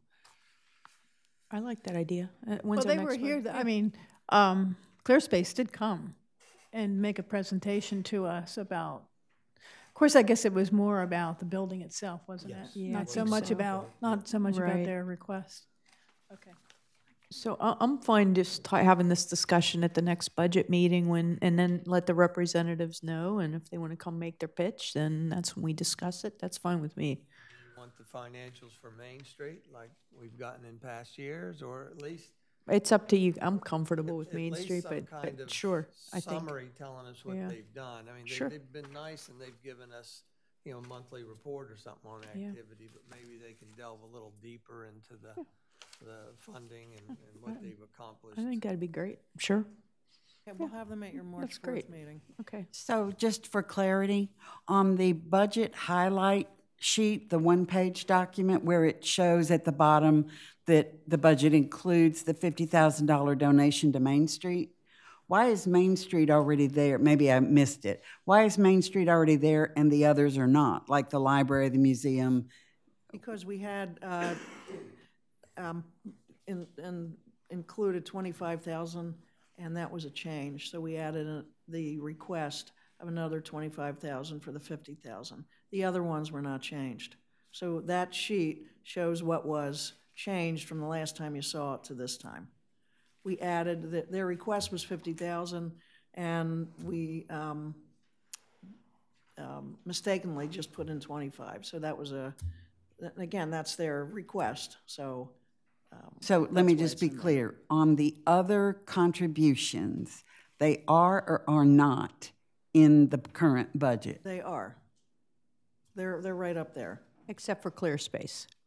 except for So clear every space. request but clear space is already in there? Clearspace was a letter sent to the mayor. I saw that basically after the budget was, Right. you know, the second probably iteration of the budget. And, you know, based on the CIP and the fact of whether or not they're, you know, really going where they intend to go, it's just not included in there. I mean, I'd just like it part of the discussion next week, and we may decide that's appropriate or not. But, well, I think we were going to give all the representatives a chance to come in at the next meeting and talk to us about why they were asking for that funding. Isn't that pretty much so in these letters? I mean, that's what the city think that manager was- does back in October, is goes out and she asks each of these people to I'm put in fine their to- budget requests. I think I the think fire most of department just asked to defer any further discussion until the next meeting, so I think we, Well, I think, and forgive me if I'm wrong, Commissioner Mills, is the discussion about a revenue source, or is it their 80,000 that they asked for? It's both. Oh. I mean, it's right now, likely, we're going to need to put money in there for the fire department, okay? And then, however, concurrently, I will be meeting with Evan and Warren to discuss alternate funding opportunities. But I don't want that to hold up funding them monies And I this don't year. either. I don't either. So, you know, Warren would obviously like to be here if we're going to, if you want to continue discussing it, then we pull out each letter and review them one at a time, I you think know. that's what we do. I mean, that's why we have these letters. Again, the only thing absent for me that we've had in the past is the financials for Main Street giving us a better overall picture of what they've done with our money and where they're going. I mean, So, I think that's absolutely necessary from the perspective of, I think each of these organizations can send us their P&Ls for 2019, 20, whatever, for their actuals from the last year. But, I mean, I think in these letters that we have here, it's pretty self-explanatory what they're asking for and why. And Well- there's only 3. well, then start. Does everybody have their package? We have Yes. Rehoboth Beach Library. Library up there? I don't see the library. No, but is it up there? On the next page. Oh, it's on the next one, I'm sorry. Can you identify what was the amount of funding we gave the library last year? $15,000. 15, okay. 15,000.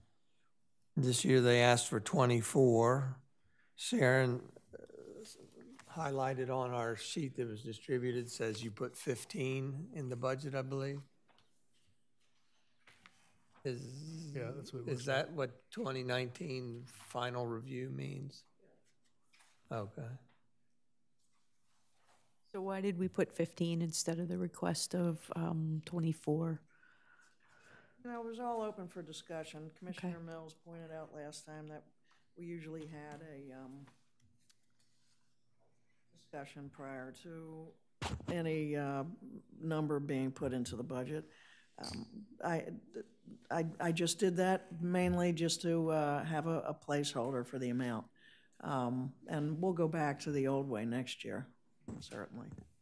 Well, what I gleaned from their letter, and somebody tell me if I'm right or wrong here, then in the second thing that they note in their letter is state funding has decreased to them. So it sounds like to me they need to reach out to the city for some additional assistance. Correct. And they did that in prior years. But it stayed flat. That's probably another reason why I put 15 in there. Mm-hmm. It was 12,000 for many years, and it's only been in the last few years that it increased to 15,000. Well, I'm all for funding them, but again, I'd like to know some of the financials. And how much has the state funding decreased? Has the state funding decreased $2,000 and they're asking for $9 extra? You know, I mean, I want to try to justify spending the citizens' money.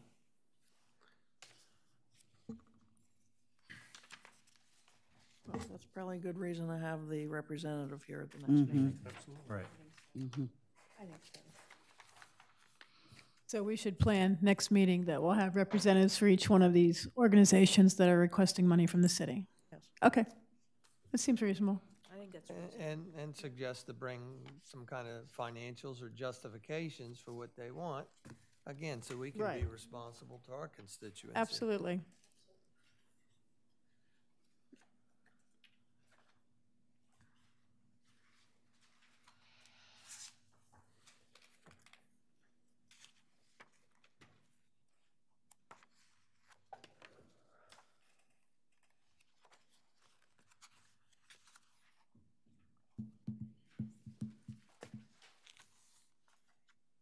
Anything else? Any other questions? I just have a general question. This should be pretty simple. What is our cash reserve position right now? It's in the 14 million neighborhood. I 14 don't have million. an exact number in front of me right now. Cash I'm reserves sorry, is Bert, could you 14 say that million? again? 14, but see, when I say $14 million, a lot of that money's restricted. You look at your water and wastewater fund, there's CDs in those accounts. That's part of your cash, but we can't spend it on our operations. How about general fund Um, that's not reserved?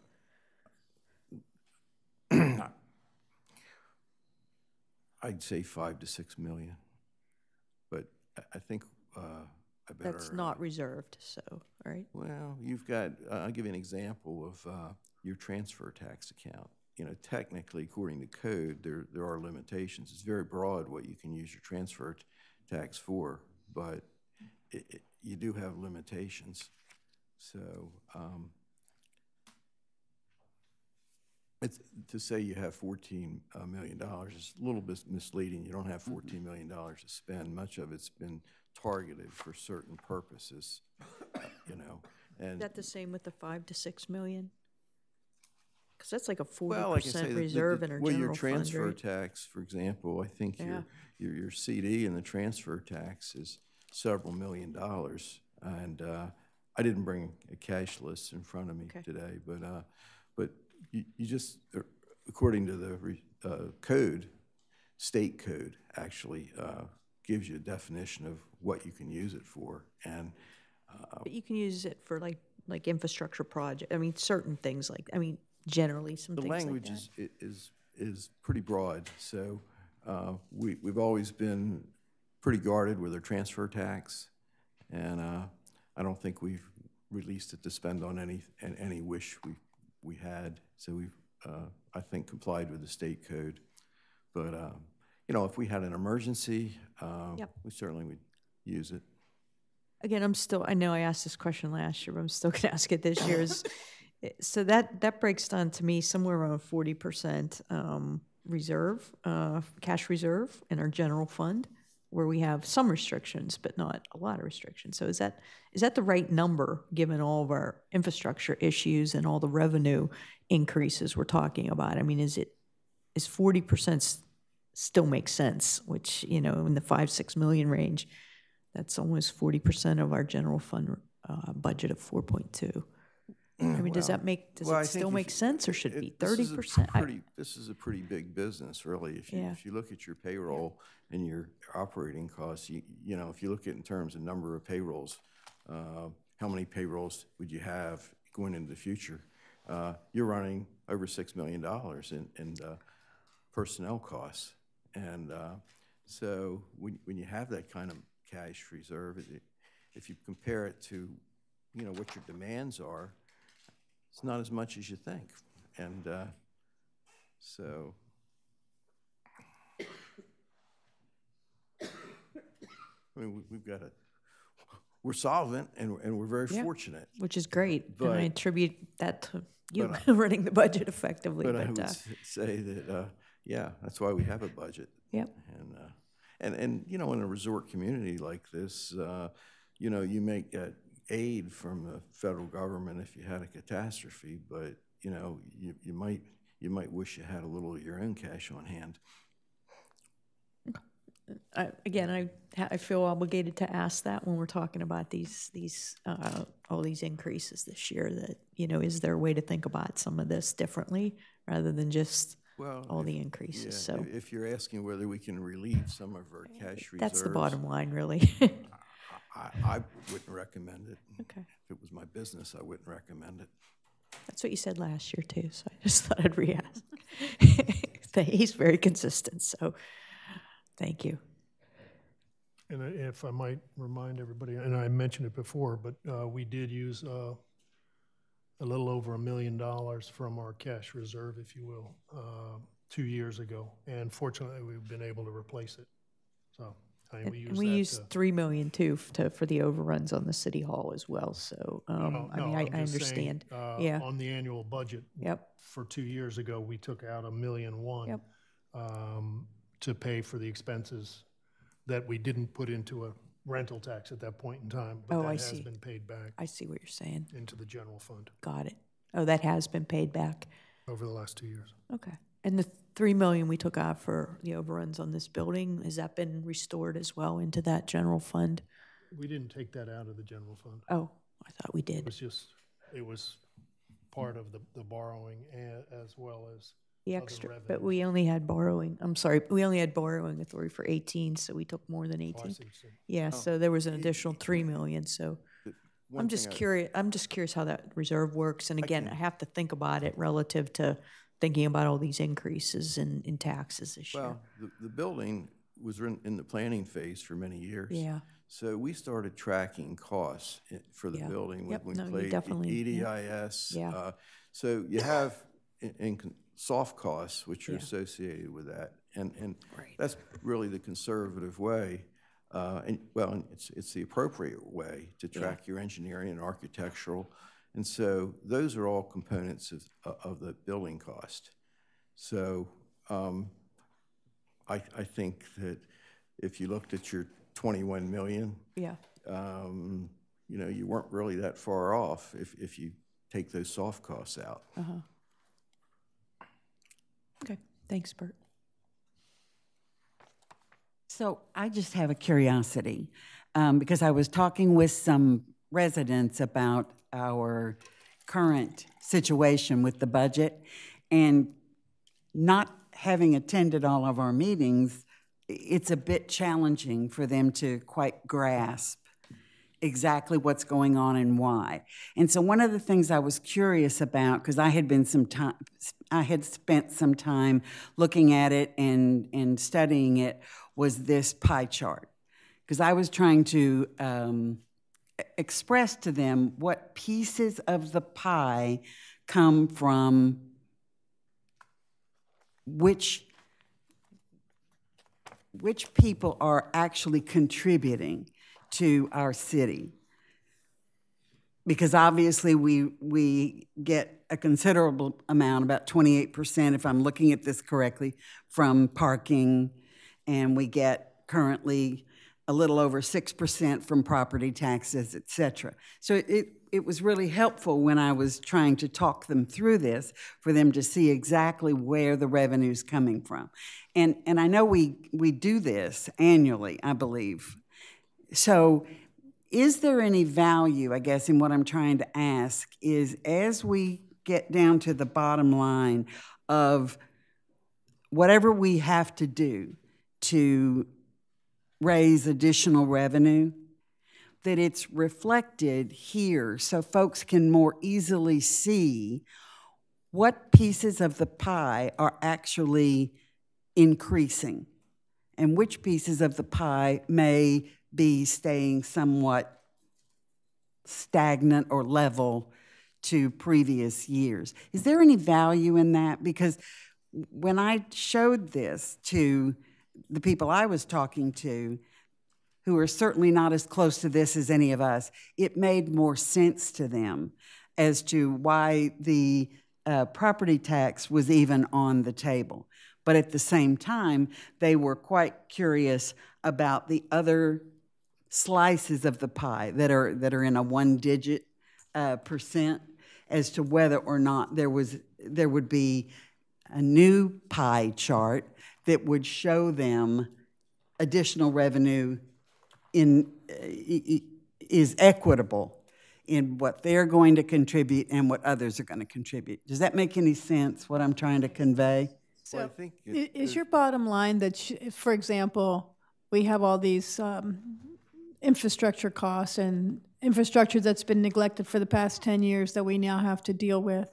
So is your thoughts, who's paying for it? I mean, that's really what it comes down to. Well, the biggest question I've been getting recently is we hear from folks, and I'm sure everybody else is getting it too, we hear that the city needs additional revenue, and we hear that property taxes are going up. What else has increased in order to make it a level playing field?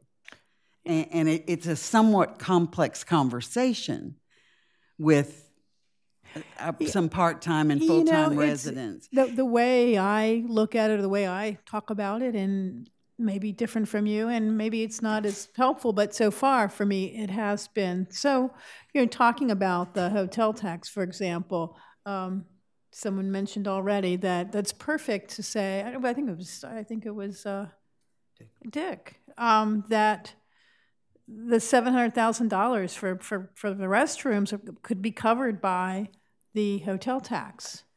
Now, so then you talk about other infrastructure issues that we have: paving the roads, collecting trash. Mm-hmm. We need a trash truck. That's not really infrastructure, but it's something we need for our constituents, whether you're full-time or part-time or second homeowners or whatever. You still need that.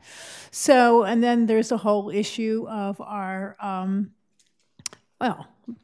stormwater, different streets, who does that belong to? It's those kinds of things. I think when you start to, for me at least, if I start ticking off, these are the things we need and why, and really in some situations, or in a lot of situations, it's really up to our property owners to pay for those things. And I haven't gotten any pushback. Well, I'm getting pushback that it is not only up to our property owners to pay for things.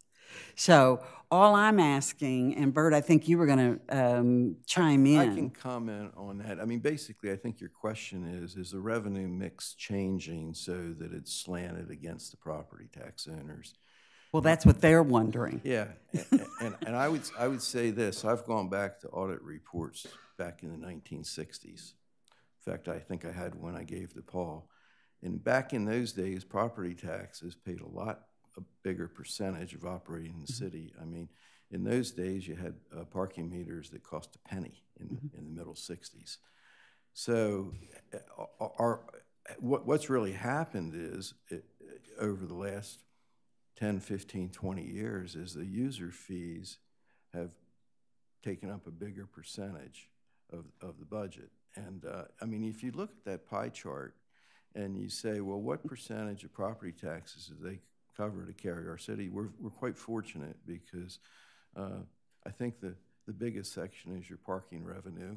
Mm-hmm. And we're very fortunate to have high property values and get transfer tax. So I think I can understand what prompted the question, because all of a sudden we've increased property taxes, or we have not. We're considering increasing property taxes by a large amount. And what we try to do is show them what we're going to use that money for. But answer to your question, are property taxes becoming an increasing portion of our revenue mix? And I would say no. I mean, they are with the 50%. We're going to bump it up a little this year. But if you went back historically, I don't agree with that, because we didn't have all those other user fees back in the 60s, and property taxes, you know, had to cover a bigger portion of the operating cost. Well, and I don't want to be misconstrued. Folks are not necessarily objecting to an increase in our property taxes. They pretty much understand that. And I absolutely appreciate, we should be able to link that to what are we going to do with the money.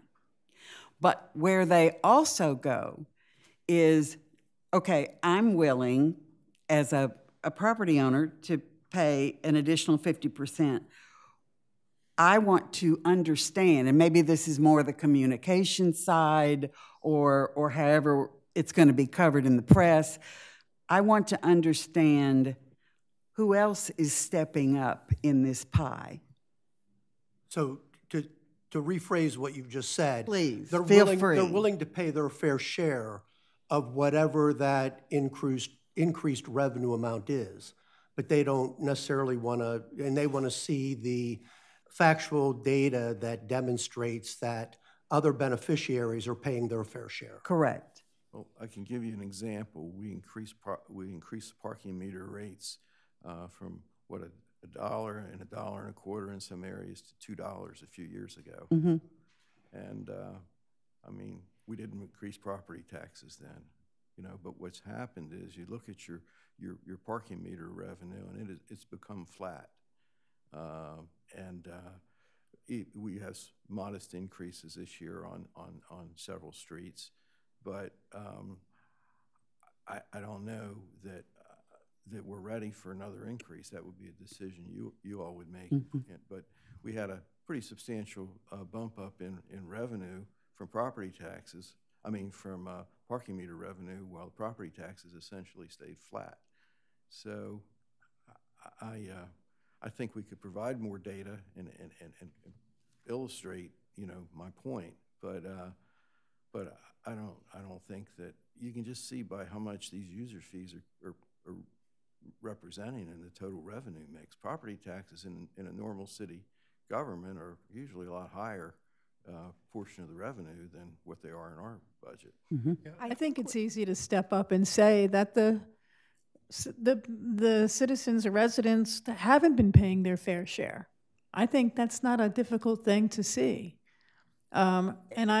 And that's not my point, once again. Yeah, but they want to know where it's coming. They want to understand clearly that all other participants in our community are paying their increased shares as well. Yeah, okay. If you might look at this, and I understand exactly what you're saying. Let's take the businesses. Where are they paying? Well, typically on a triple net lease, the business that rents from these property owners pays taxes. Okay? On these businesses on wastewater and water, the businesses pay for those user rates, not the landlord. And so if you look around, all of these things that we're increasing, I think you have to look across the city from a property owner's perspective. Not all the property owners in the city are residents. There are commercial property owners as well. And I know a lot of people think, wait, geez, the businesses aren't paying, but they are. And so if you take this chart that you have and you break it down and pull out wastewater and water, because that's about 35% of it. Well, wastewater and water are their own profit centers. So they've got revenue coming in, expenses going out. So then all of a sudden you look at this pie chart and it's really 65% is really the operating budget away from wastewater and water. Well, if you look at our numbers, then that pushes parking probably close to 40%, okay? And it pushes property taxes probably close to 9%. And as Bert said before, 9.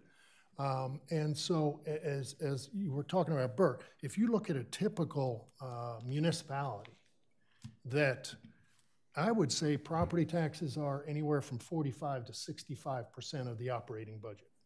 And again, we're less than 10. And if we increased it 100%, we'd be less than 20.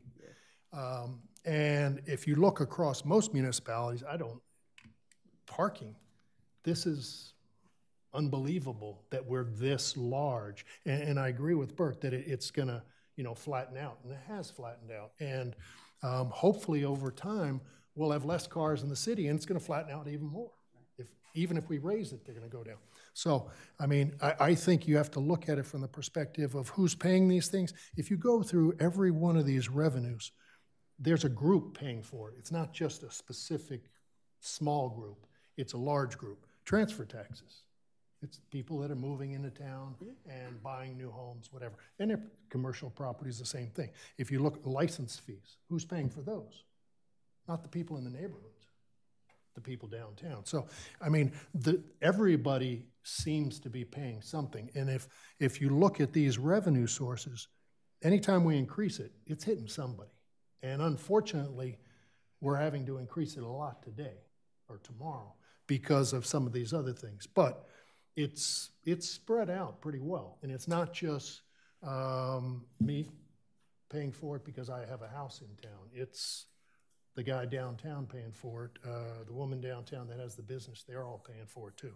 And again, over the years, if you look back on some of the things that Bert said, in the 60s, I would imagine property taxes were probably in the high 20s to low 40s. And now all of a sudden, parking, it's golden goose. And again, I've always said, it's like, what happens if we had a huge storm, like a superstorm Sandy? Just think about where we'd be. Can I just say something real quick? I think part of it is we're sitting here talking about it. We're knee deep into it. We can ask the questions face to face, but without kind of like some sort of simplified way of presenting this data to show kind of who's paying what percentage, like an update to some of these charts, I think would be really helpful as part of the communication strategy around some of these increases and some of the expenses. So I think that's in part something that would be helpful because we have the benefit of reading this, asking these questions, but the other 3,700 people don't necessarily. Yeah, I agree with you that I think it's going to be important to have a nice communication, capability to, once we have decided and what we're going to do, that information needs to be sent out to all of our constituents so they understand the why and wherefore.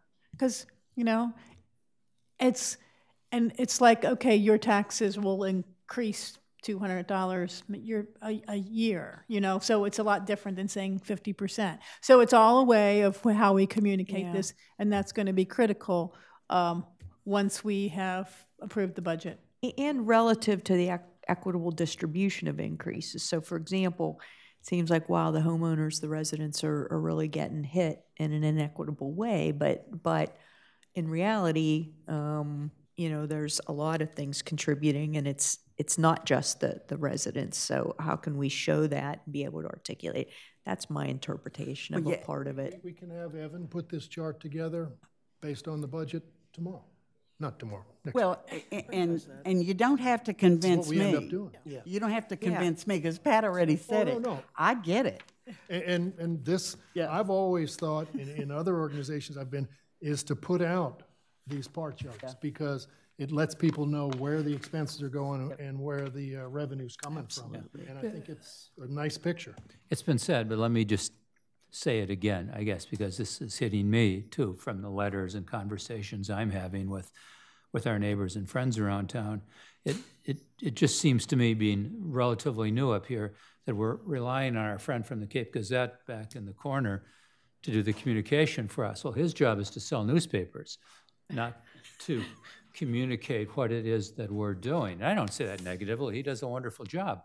But our job is to communicate to our neighbors and friends across town kind of the facts of where we're going. Because otherwise, what they're seeing right now is this, our 50% increase in this, 60% increase in this. And that is just very dramatic for people. And the initial response is, whoa, that's too much. But we're not communicating some of this information. We're not communicating what 50% means in terms of dollars per month, first of all, and we're not communicating what's in these pie charts either. And so we know that, and I think suddenly we kind of get ourselves into a bubble of making a lot of assumptions about what everyone across town knows. And then we rely on our local newspaper, and you know, the headlines don't communicate all of the information we really want people to be talking to us about and understanding. So I think, you know, many of us are getting very frustrated with these conversations we're having across town, because it's like, God, how many ways can I say this? And I can't walk around with this pinned on my shirt, but I feel like I should, just so people understand where we're going with some of this. So well said. We have a communications department. I think we ought to be helping them communicate the direction that we're going, so people understand. And it comes back to what Steve and others of you have said here in the last little while, fairness.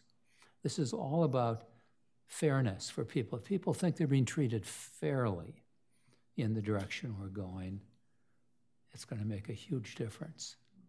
But when they think they're being slighted, somebody else is getting an advantage, then we have challenges. I have one question. Commissioner Calusi, last time, I think, brought up the potential that along with a property tax increase, we may need to talk about some kind of deferrals or exemptions for some segments. Yeah. Is that something we'll talk about in March? I get a little concerned with the time that's left. Well, doesn't necessarily, I don't think it has to be part of the budget process per se, because it's more of an administrative function, I would think, in terms of how, if people show that they have need to space their taxes out over a period of time, then, you know, we look to the city manager to administer that. Okay. And remember too, with our taxes, it's a one-time thing. We may, for some of those people, it may be easier for them to bill them quarterly, or let them pay on a quarterly basis. That may be part of it. Or maybe let them postpone it until there's a sale or something down the road. But I think that's kind of a policy process procedure that we'd have to work with. And that can be worked out separately. I just didn't know, based on how many folks we might have that wanted to utilize that kind of exemption, what impact it really would have on revenue, you know, immediate revenue. I think it would just be something that we Okay. Commissioner, I think if you're really looking for at our revenue mix and you say, where's our vulnerability? It's in the transfer tax. And when we have the next recession, we're going to be talking about it, because we talked about it about when I first arrived. The transfer tax had dropped from $2 million to less than $1 million. And it created some challenges that year. And, you know, our reaction was we had to defer some capital projects. I mean, you know, but it's a very volatile source of revenue. And it's something I think everybody has to be thinking about. Thank you. Anything else, anybody? So let me just summarize. I guess the only thing that I can see here is just bringing in these people, the nonprofits that are asking for these monies. I mean, otherwise, are we close to being able to say at our March 4th meeting, like, this looks pretty good, and we could vote on it? Or are there more questions that people have, or more things that you have to present? Well, have we settled on hotel accommodations tax, on property tax increase? You know, I think I agree with, I think it was Commissioner Schlosser's comment last time, that looking at the whole bundle of increases to the property owner. And so that's where I favored less than 50%. But well, I mean, if that's the case, I mean, we can't I mean, we got to talk about it because this is part of the budget that they've put on the table is, all right, doing this capital improvement plan, doing the bathrooms, doing the street paving, all this stuff is based upon those high-end revenues, 50%. 50% and the 3%. Well, I think the majority here has agreed already to 50%, so. Okay, I mean, so then the next thing is the property tax. No, I just said. No, he said I he just thinks said- Not property tax, excuse me, accommodation. accommodations tax, yeah. Accommodations tax, I mean, I think I have not heard any feedback at all from the hotel community regarding the 3% increase, especially when you break it out to, that's like roughly, what, $7 a room a night? Is that what I heard, Evan? I think you mentioned that, $7 to $10 a room a night. Yeah, I think that's I mean, when you put it into that perspective, which we discussed at the last meeting, it seems reasonable. And I base a lot of my decisions on public input, quite frankly. Well, feedback. and I haven't heard I'll tell you anything. that I attended a Main Street meeting yesterday with, hotel owners there, and they're completely fine with it. I haven't heard one single Yeah, piece of feedback. I'm waiting for that. I haven't heard anything from that community. So, and if you hadn't heard it through Main Street, I think that one seems to be a reasonable increase. Forgive me, is this budget balanced based on a 3% hotel tax? Yes. The, what you have in your CIP analysis. Okay. And we don't anticipate any stumbling blocks to actually get this authority? There's always stumbling blocks when you think about government. But no, we've got a meeting set for March 4th with at least Senator Lopez, if not Senator Lopez and Representative Schwarzkopf, to further discuss this. This is something that was been in front of the legislature the last couple of years, and I think basically what they have done is passed it back to the municipality saying, look, if this is something you want, you ask for it, not in general, that we're going to put it out there. And so that's what my hope is to have a further discussion with him. I had a little bit of a discussion with Representative Schwarzkopf about a month or so ago, and he said probably he could bring it up in March, whatever. So that's when their next session is. Can I ask one question about that? I just can't remember the definition. Does the hotels and the hotel tax, the 3%, would that also apply to some of the smaller, like bed and breakfasts that we have in town?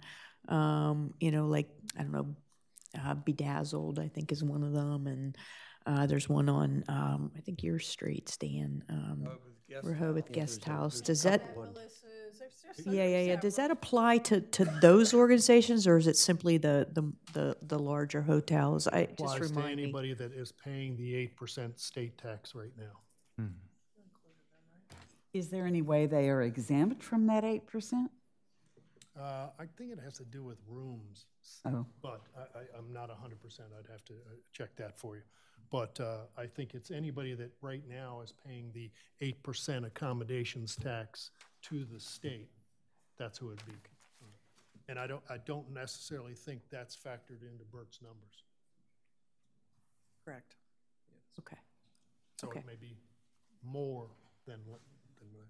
Well, I said last time that I was more reluctant to go with 3%, that I wanted maybe half of that, just so that we could see the first year what we actually brought in rather than using guesstimates. But I also recognize that by reducing that, if we want to fund this program, then we need to come up with other funds or cut things out. So I'll be wishy-washy for a little bit. All right, just so, I don't want to, blindside the staff on March 4th any further. But if things do come up between now and March 4th, make sure you let myself or the staff know. But I think as far as the 3% accommodations tax, when I was looking at fairness to all the stakeholders in our city, I factor that in, because if you're going to increase property taxes by 50%, you look at the revenue that is anticipated to be generated by those actions, it seems to me to be a little bit more fair and balanced, so. Yeah, I would agree with that. Right. I think I'm the only one, so, but I actually think we really should phase in the increase in the property tax, and we've never had a 50% property tax increase. There are people who are retired living on fixed income, and I think being more predictable and phasing it in, that's just my stance on it. But I do want to continue to state that for the record. I believe that should be phased. That part should be phased in. So that's just me. And I would support that if we weren't looking at other ways to try to spread out the pain throughout the year, so that those who feel a little bit more of a burden by an increase in the property taxes, if we're more sensitive to what their fixed income restraints are, and it's spread over a period of time, I think they would most likely be able to absorb that than if it was just one big amount that they had to pay. And Commissioner, I would add to that, because people ask, is it needed? Not only is it fair, are others going to also be increased, lodging tax and so on, but is there really a need in our city for these extra dollars, or is it then people kind of get vague. And I say, there is a need, and it's, we've been hearing from the departments of critical needs in our city, things that have not been dealt with over the last decade that now have caught up with us. So it's not only the restrooms, it's not only the streets, there's other infrastructure. So this isn't fluffy money going to just buy things that would be kind of nice. It is really to take care of very critical needs. And I've heard about, the boardwalk and what's going on underneath it. I've heard about the vehicles. I've heard about roofs possibly collapsing, and we can go on and on. These are critical needs, and it's all about quality of life in our city. And so I think it's convincing and compelling, and that's a big part of the story. It's a big part of the communication, I think, that we need to be sharing with our neighbors. If there's nothing else, Mr. Brittingham, you had something to say.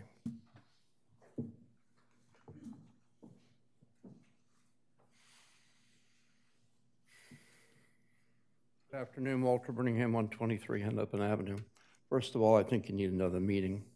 I think Mr. Mills' comments about talking with the fire company and the advance on that, where you talked about bringing in people requesting money, is a good idea. And I think that almost needs to happen ahead of time before the city manager and her staff and all of you that have done a wonderful job and educate us also, and I'm sure all of you, because unless you sit here, you don't know anything about it, notwithstanding the people listening electronically. That being the case, a reminder on the EDIS proposal and the $760,000. The last item that they have on there talks about the showers that are also in that, and I don't know what kind of money that puts at, but that subtracts that off the work for the actual 3 restrooms, I would think. 40,000, I believe. Okay, thank you. I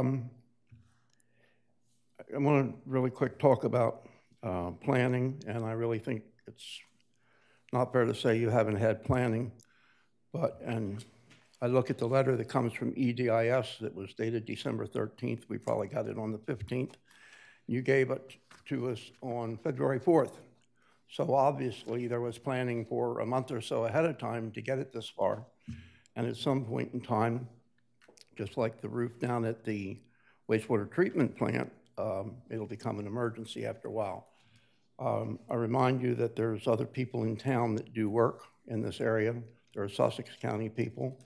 And I think this is wrong, that this was not at least advanced, that you were talking about it, because there's people like Richard Y. Johnson and John L. Briggs Company, Sussex County businesses. I know electronics makes the world smaller, but we're talking about jobs, and it would be nice to have jobs here. So much of this building came out of Wilmington, came out of Newcastle County. And then we gave management to EDIS. They put a office on Route 9, and that doesn't make them local. It just means they have an office here, and I think they'll do good work, but nonetheless. But also, jumping away to say who may or may not have been qualified to do work, a nice letter from the mayor's wife in her capacity as treasurer of the Historical Society. They talk about the $13,000 that they want for caulking, which is very well done. And the thing I liked about it the most, we have a bidding limit, the bidding limit, you go around however, whenever you want to. Museums, since they're asking for money, went out for 3 prices. And I think that's commendable.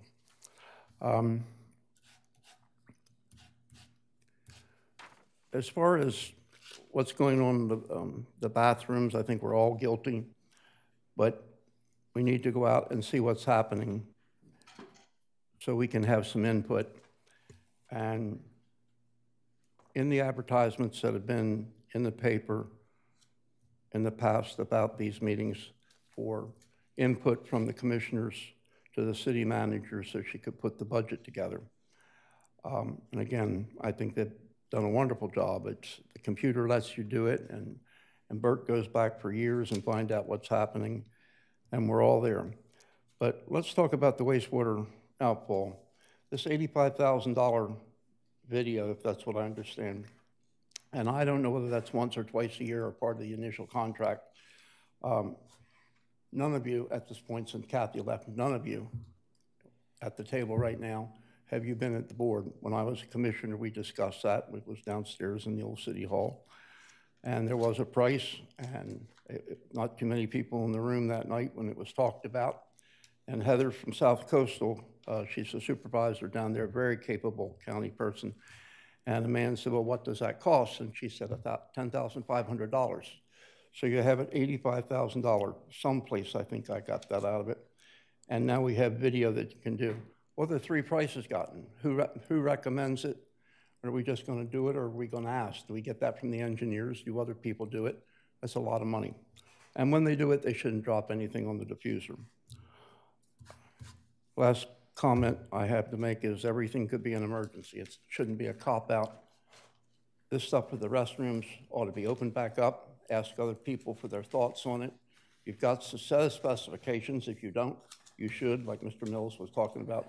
What is there to it? This should not automatically be given to EDIS. You have EDIS running your building, everything but you all. And people need to know what's going on. We thank you for the opportunity to speak. Thank you, Walter.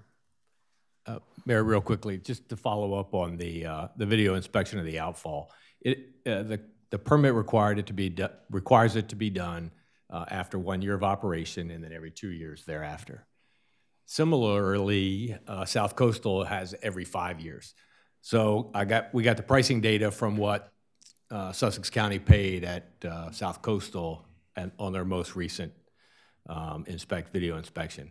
And what we're actually doing with Sussex County is trying to combine for this year. They're due one, I think, as well this year. So we'll do it as part of one solicitation, maybe save a MOB fee for this guy that last year came out, and it'll go out for public bid. So I think we'll address some of those concerns that he raised. All right, great. Thank you. This meeting is adjourned. See you all in half an hour. Thank you all.